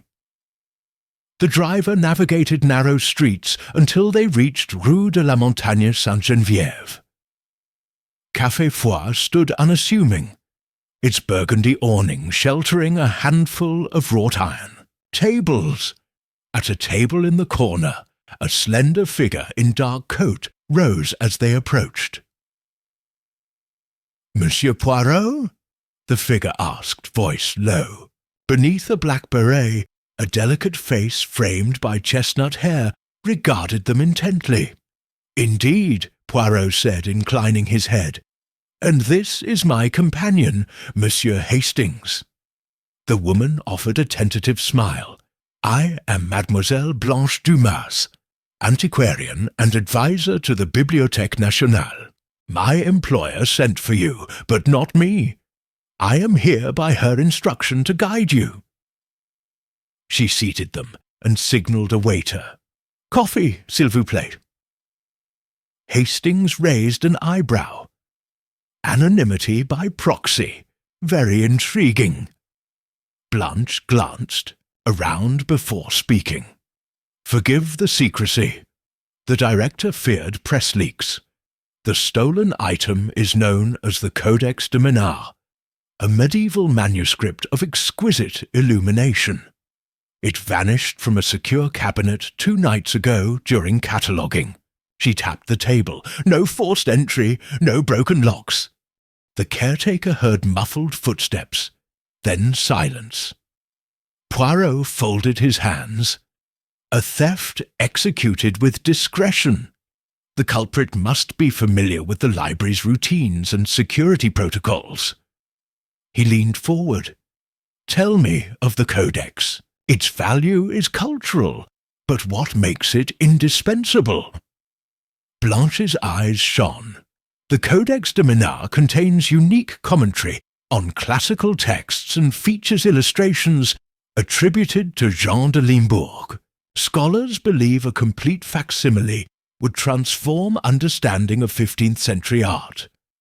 The original's loss is catastrophic." "Indeed," Poirot said gravely. "And the thief will find it difficult to sell such a distinctive work. It may be held as ransom, or hidden in plain sight." He produced the map and notes from his coat. "I intend to examine the crime scene. Will you accompany us?" Blanche nodded. "Of course, I will secure the director's permission." She pulled a small card from her pocket. "This is the director's seal. Present it at the library, and they will admit you to the restricted galleries." Poirot accepted it and rose. "Merci, mademoiselle. Shall we?" Hastings stood smiling at Blanche. "I look forward to seeing those illuminated pages, though I hope in their rightful place." Outside, the sun shifted behind clouds as they crossed the Seine. Students lounged on the steps of the Pantheon. An accordionist's plaintive melody drifted through the air. At the Bibliothèque Nationale's grand façade, marble columns rose like silent sentinels. Blanche presented the director's seal, and within minutes they stood before the ornate doors of the manuscript galleries. Inside, the atmosphere was hushed, the hush punctuated only by soft footsteps and the rustle of catalogues. Shelves of precious volumes lined the cavernous hall. A curator led them to a brass-barred cabinet, its lock intact, but the glass panel removed. Empty pages glimmered under subdued lighting. "Here," the curator whispered. The codex was displayed on this ledge. It was gone by dawn, and no one saw the removal. Poirot nodded, crouching to examine the lock mechanism. No signs of forced entry, yet the glass panel was carefully lifted. The cabinet's hinge mechanism is bespoke. Only a few librarians know its operation. He stood addressing the staff. "May I have a list of those with master keys and knowledge of these hinges?" The head curator produced a roster. Poirot scanned names. Mademoiselle Renard, the chief, librarian, Master Vauclin, the security officer, and an intern, Julien Faure, whose initials were scratched on the underside of the cabinet shelf. Poirot's eyes brightened. "We have our starting circle." He turned to Blanche. "Mademoiselle, fetch me the attendance logs for the past week, who accessed the gallery and at what times. Hastings, let us inspect the courtyard windows. Perhaps the thief entered there." As they commenced their inquiries, the hush of the library seemed to thicken, and Poirot felt the familiar thrill of the chase. A stolen manuscript and a secret culprit. Within these walls lay another puzzle to untangle, one as delicate as parchment and as intricate as a lavender watermark, and once more his little grey cells were summoned to pierce the shadows. Chapter 15. Secrets Beneath the Stacks. The flickering lamplight of the Bibliothèque Nationale's manuscript gallery cast elongated shadows upon rows of oak shelves. Hercule, Poirot, Mademoiselle Blanche Dumas, and Monsieur Hastings moved with hushed precision, the heavy air pregnant with expectation. Poirot's keen eyes darted from one locked cabinet to the next, while Blanche consulted the attendance logs in a small alcove off to the side. "Here we are," Blanche murmured, tapping a line in the ledger. On the night of the theft, only 3 persons logged access after 9 o'clock. Myself, Master Vauclin, and the intern, Julien Faure. Poirot nodded. And yet, the caretaker reported no disturbances until morning. That suggests the thief did not trigger an alarm or raise suspicion. "Tell me, mademoiselle, who else had a master key or knowledge of the cabinet's hidden hinge?" Blanche glanced over her notes. "The chief librarian, Mademoiselle Renard, and the security officer, Vauclin, are the only ones." The intern jacketed his initials beneath the shelf, perhaps in youthful pride. She shivered. "I fear foul play." Hastings leaned against a pillar. "Monsieur, might the manuscript have been concealed within another volume and carried out under the guise of routine inspection?" "An excellent suggestion, Hastings," Poirot said, stroking his moustache. "But then one would need to replace the codex with a surrogate, perhaps in a portfolio or bag, without detection." He surveyed the gallery. Nooks between shelves, a concealed service corridor, an unguarded staff exit. Stepping quietly down the corridor, Poirot stopped at the far end, near a locked door marked Archives Staff Only. He turned to Hastings. "Pray, fetch Mademoiselle Dumas. I wish to inspect that door." Hastings hurried off to retrieve Blanche, and Poirot examined the lock and the floor. Tiny scuff marks in the dust betrayed recent passage. When Blanche arrived, she knelt beside Poirot. "The latch was manipulated from the inside," she observed, "and these scuffs align with a small stool used for reaching high shelves." Poirot pointed to a smudge on the heel of the stool. "A slipper imprint, size petite. Mademoiselle." Blanche's face paled. "I wear slippers of that size when cataloguing after hours." She folded her arms. "But I never left this gallery that night. My position was at the central lectern." "Indeed," Poirot agreed. "Yet someone wearing similar slippers could have used your footwear to misdirect. We must test each suspect's shoe size." He lifted a small scrap of parchment from the floor. Julian Faux's jacket pocket yielded this torn note: "Meet at midnight. Bring the codex. Payment awaits in the courtyard." He perhaps panicked and dropped it. Blanche paled. "Julien? But he is but a timid intern, hardly capable of masterminding such a theft." "Ah, but interns often observe more than they admit," Poirot said. "There remains, however, Master Vauquelin. As security officer, he oversees the alarm and patrol schedule. Yet he logs only his own shifts, easily falsified." He turned to Blanche. "You saw him that evening?" Blanche nodded. "He passed through the gallery twice, first at 10:15, then at 11:20. He carried a flashlight and clipboard, noting routine checks. And did he ever glance at the manuscript case more than necessary?" Poirot pressed. Blanche hesitated. He lingered a moment at the case's reflection, staring rather than inspecting. "It struck me as odd." Poirot's eyes gleamed. "Then we have two suspects, Four, acting under another's instruction, and Vauquelin, whose lingering gaze bespoke personal interest. But who had the motive? And who would pay for the codex? They retraced their steps to the main gallery. There, beyond the barred cabinets, stood Mademoiselle Renard consulting a ledger. Poirot approached her quietly. "Mademoiselle, may I ask why you logged access at 9:30, though the log shows you arrived after 7? Renard's composure faltered. I was reviewing acquisitions. I must have recorded the wrong time." She averted her gaze. Poirot produced the torn note.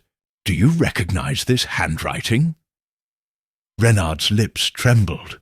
"No." She took a step back. I knew nothing of this crime." Her gaze drifted toward the door. "Please, no further questions." Poirot exchanged a glance with Blanche. "Curious. You volunteer nothing, yet your ledger times are inconsistent." He tapped his cane. "We shall verify." At that moment, in the courtyard beyond, a muffled cry echoed. A guard discovered a bundle wrapped in canvas, hidden beneath ivy against the wall. Poirot, Hastings, and Blanche rushed outside. There, half concealed, lay the Codex de Menard, its binding dusty but intact. Hastings knelt to examine it. Miraculously recovered. Poirot studied the manuscript. Yes, but only because the thief feared immediate detection. They could not risk passing further guards with a marked portfolio. They abandoned it hastily. Blanche pressed her hand to her heart. "Oh, thank goodness!" Poirot looked upward at the windows. This confirms the thief's identity. Someone who feared extended absence, Julien Faure, bound by youth and fear, and Monsieur Vauquelin, afraid of prolonged scrutiny. But who carried the codex here? He traced a footprint in the gravel, a small stockinged foot, definitively an intern's slipper. Blanche gasped, "Julien!" They hurried inside, where Julien stood petrified. At Poirot's commanding look, he collapsed into tears. I only intended to borrow it, to study its illuminations in private," he sobbed. "I never meant to sell it. Vauquelin persuaded me. He promised I could return it without consequence." How did Mademoiselle Renard fit into this? Poirot asked quietly. Julien looked up. "She gave me the master key to fetch the codex under the pretext of late cataloguing. She discovered my plan, but dared not expose Vauquelin. He threatened her position." Renard entered, tearful. "It is true. I tried to protect the library's reputation, but my silence only compounded the crime." Poirot nodded gravely. "Silence is complicity. Yet confession restores order. The codex is returned, and all involved must answer for their roles." As Julien and Renard wept, and Vauquelin was led away by security, Poirot turned to Blanche. "The labyrinth of suspicion has yielded its heart. Once more, the little grey cells have triumphed." Outside, the ivy shifted in a gentle breeze, as if sighing relief, and within the Bibliothèque Nationale, the Codex de Menard rested safely behind glass, its secrets intact, its mystery resolved. Chapter 16. The Final Illumination. Sunlight danced across the marble tiles of the Bibliothèque Nationale's Grandi hall as Hercule Poirot, Hastings, and Mademoiselle Blanche Dumas reconvened before the director's private office. The recovered Codex de Menard lay securely in a velvet-lined case upon a side table, its gilt edges catching every stray ray. Already, a small gathering of librarians and security staff pressed against the polished oak doors, eager for news of the manuscript's fate. Poirot stood with his usual poise, hands clasped behind his back, moustache perfectly arranged. Across from him, the director, a stern woman with steel-grey hair and a customary pince-nez, watched expectantly. Hastings and Blanche flanked Poirot like sentinels of truth, their expressions a mixture of relief and curiosity. "Madame la Directrice," Poirot began, his voice as measured as a metronome, "we present the Codex de Menard, safe and untarnished.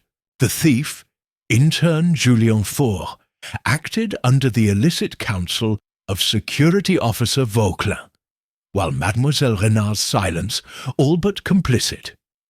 They have confessed, as has Mademoiselle Renard, and justice may proceed accordingly."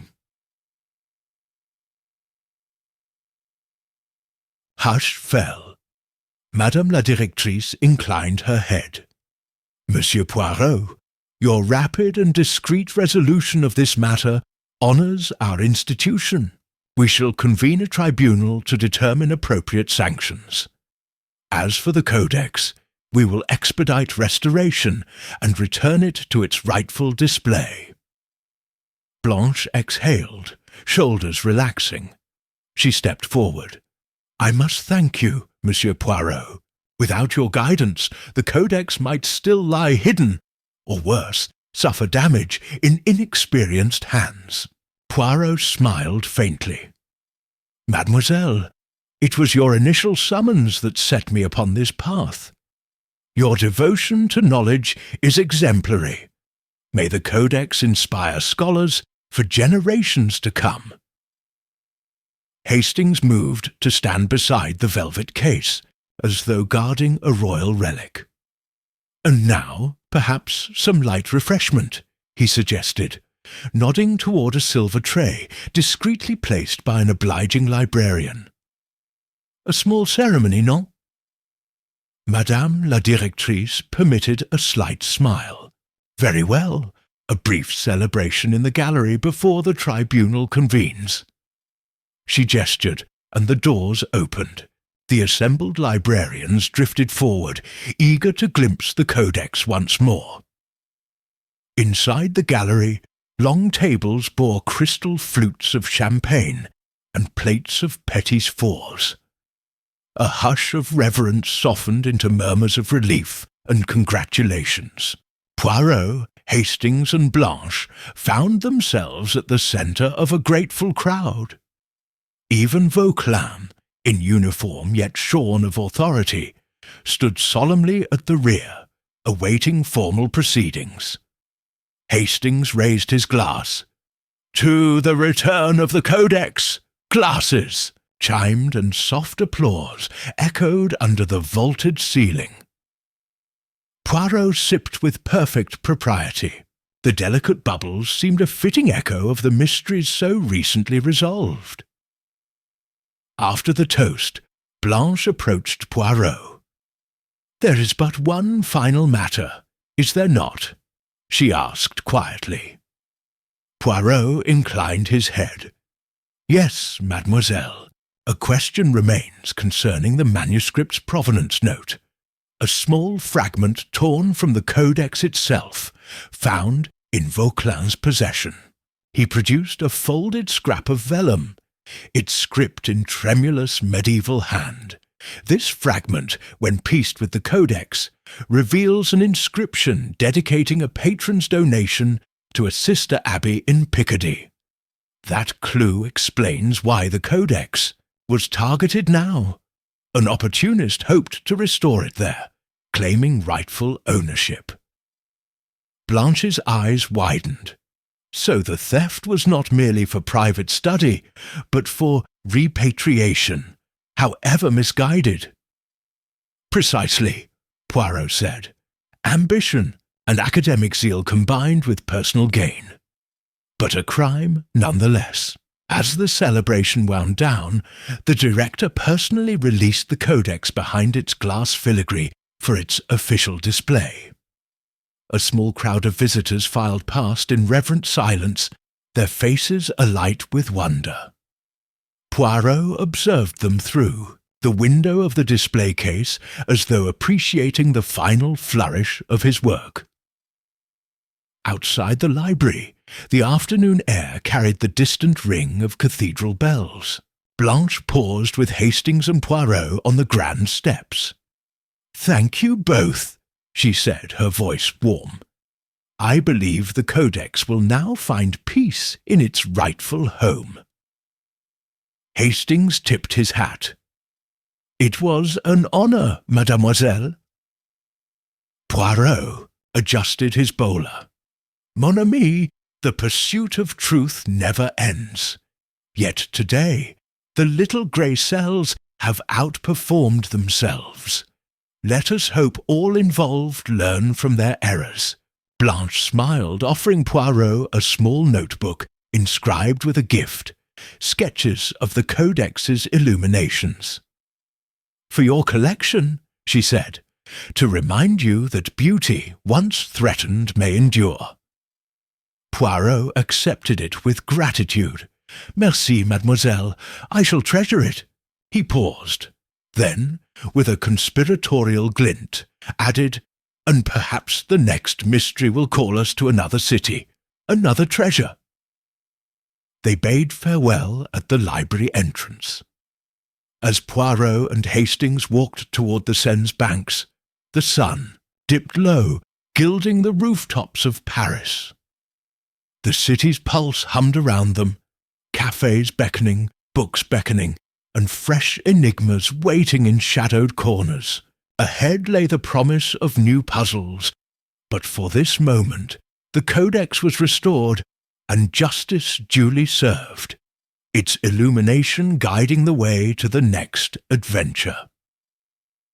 Chapter 17. Echoes of the Lost Manuscript. A pale dawn light filtered through the slender windows of the Hotel Lutetia, where Hercule Poirot and Monsieur Hastings enjoyed a quiet breakfast of fresh croissants and café au lait. The events at the Bibliothèque Nationale still shimmered in Poirot's mind. The recovered codex, de Menard, the confessions, the delicate scrap that revealed a misguided plan of repatriation. Now, as the Seine stirred outside and city bells rang in the distance, the detective allowed himself a moment of reflection before the journey back to Brussels. "Monsieur Hastings," Poirot said, spreading a thin layer of butter on a warm croissant, "this Paris affair has reminded us that even a crime of grand cultural ambitions may hinge on the smallest fragment." He nodded toward the leather satchel by the window. "I shall miss the thrill of those vaulted halls, but there remains one final courtesy, to bid adieu to our Parisian collaborator." Hastings drained his cup. "Shall we call on Mademoiselle Blanche before our departure?" "Oui," Poirot agreed, rising. "Her assistance was invaluable, and I wish to thank her properly, perhaps with a token from Brussels." They finished breakfast, settled their bill, and took a brisk walk through the awakened streets. Leaving the grand boulevard behind, they threaded through narrow lanes toward Rue de la Montagne Sainte-Geneviève.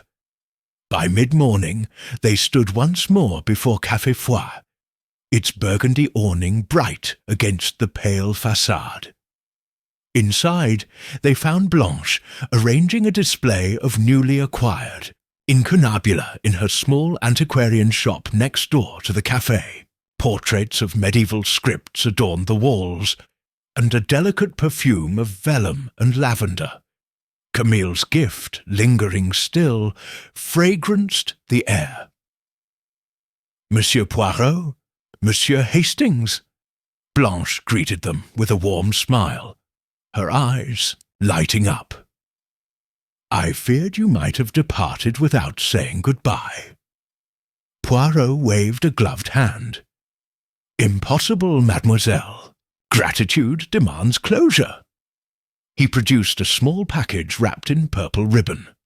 "A gift from Brussels, a vial of the finest lavender oil, newly distilled by Monsieur Durand's housekeeper. May it remind you of Provence fields and of mysteries solved."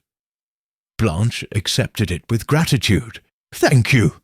It will sit beside the Codex sketchbook you so kindly received." She paused. "And what of your next destination?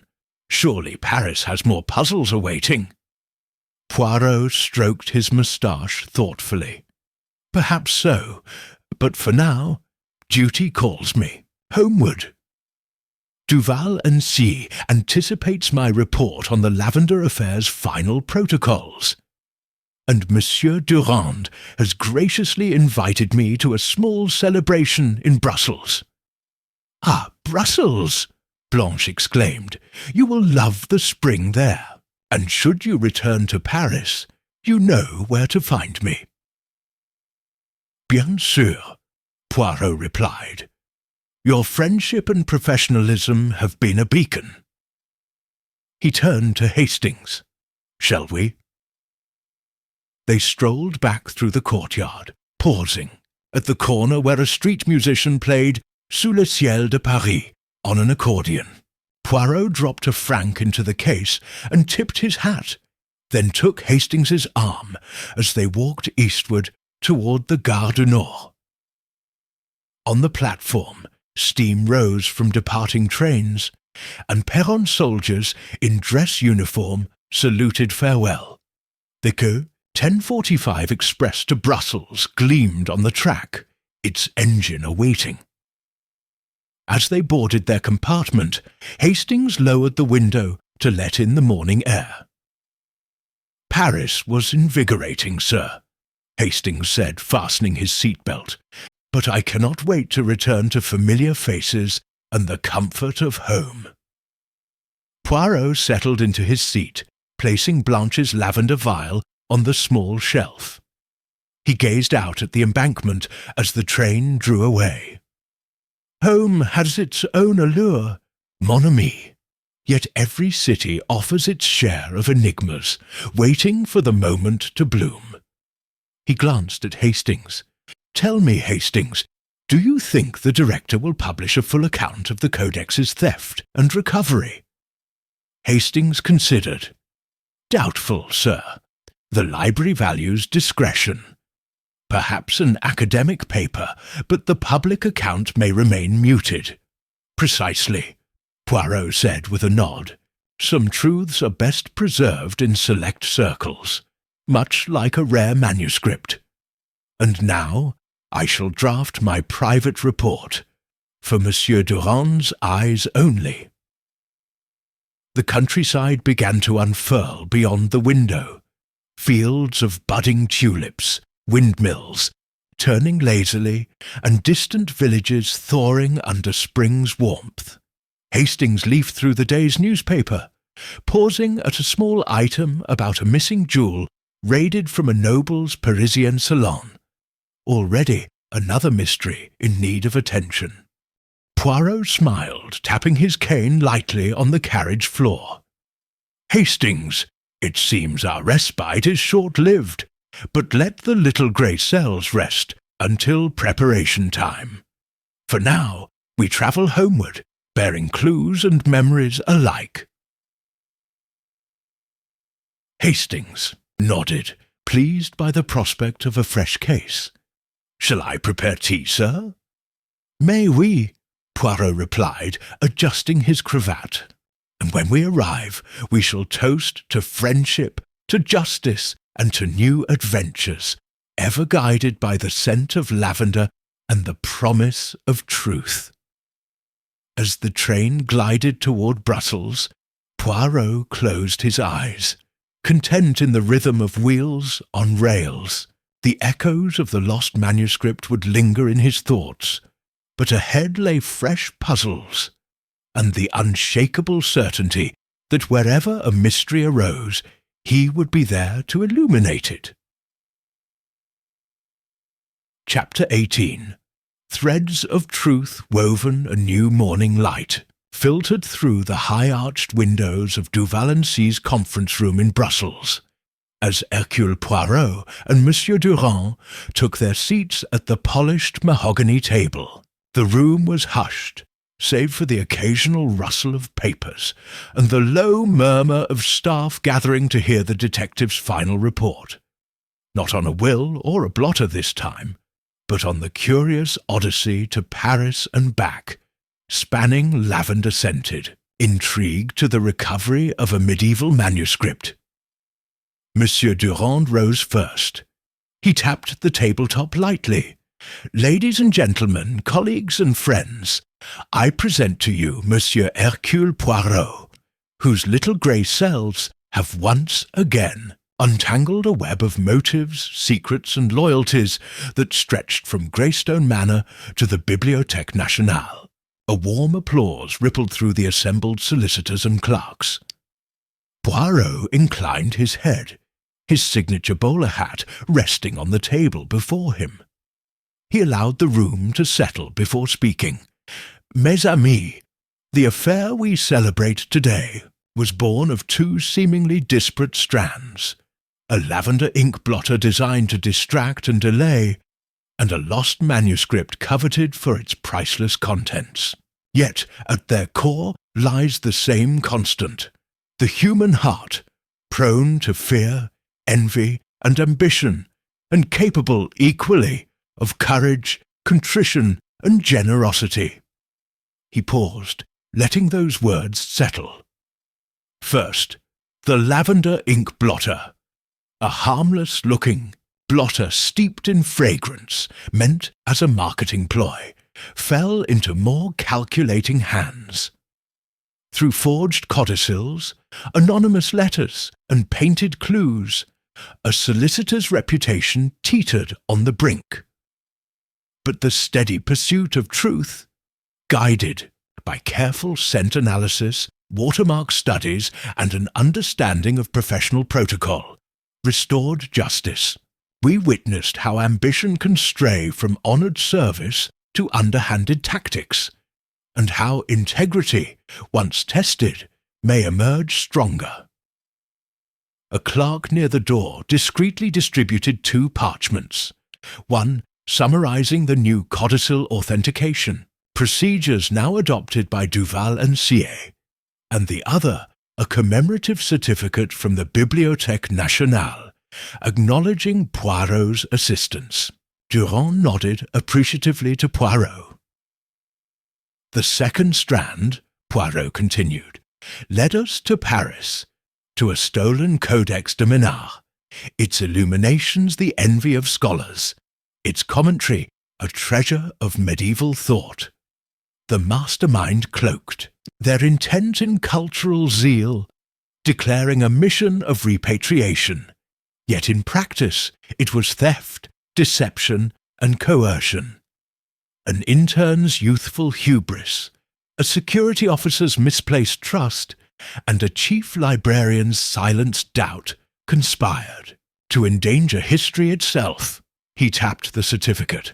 Thanks to Mademoiselle Blanche Dumas' discretion and our collaboration with the Bibliothèque Nationale's director, the manuscript returned unharmed to its rightful place. He allowed a beat, eyes meeting each face.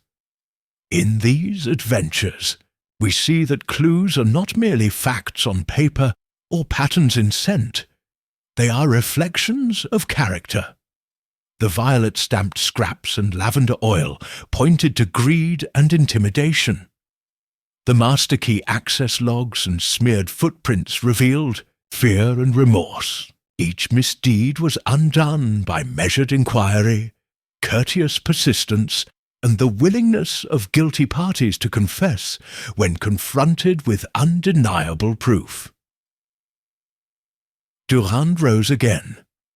On behalf of our firm and our friends in Paris, I extend our deepest thanks to Monsieur Poirot.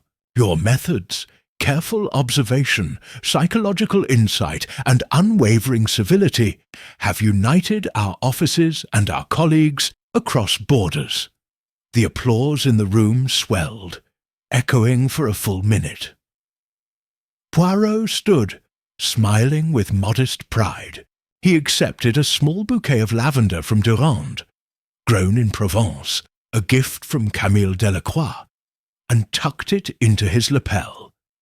Then he addressed the attendees once more. Let this bouquet serve as a symbol. Lavender, once misused as a tool of fear, now represents renewal. Its fragrance a reminder that from deceit comes clarity, and from doubt comes confidence.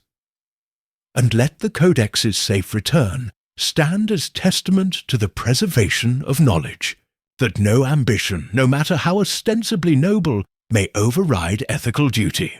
He stepped down and shook hands with colleagues, each expressing admiration for his calm genius.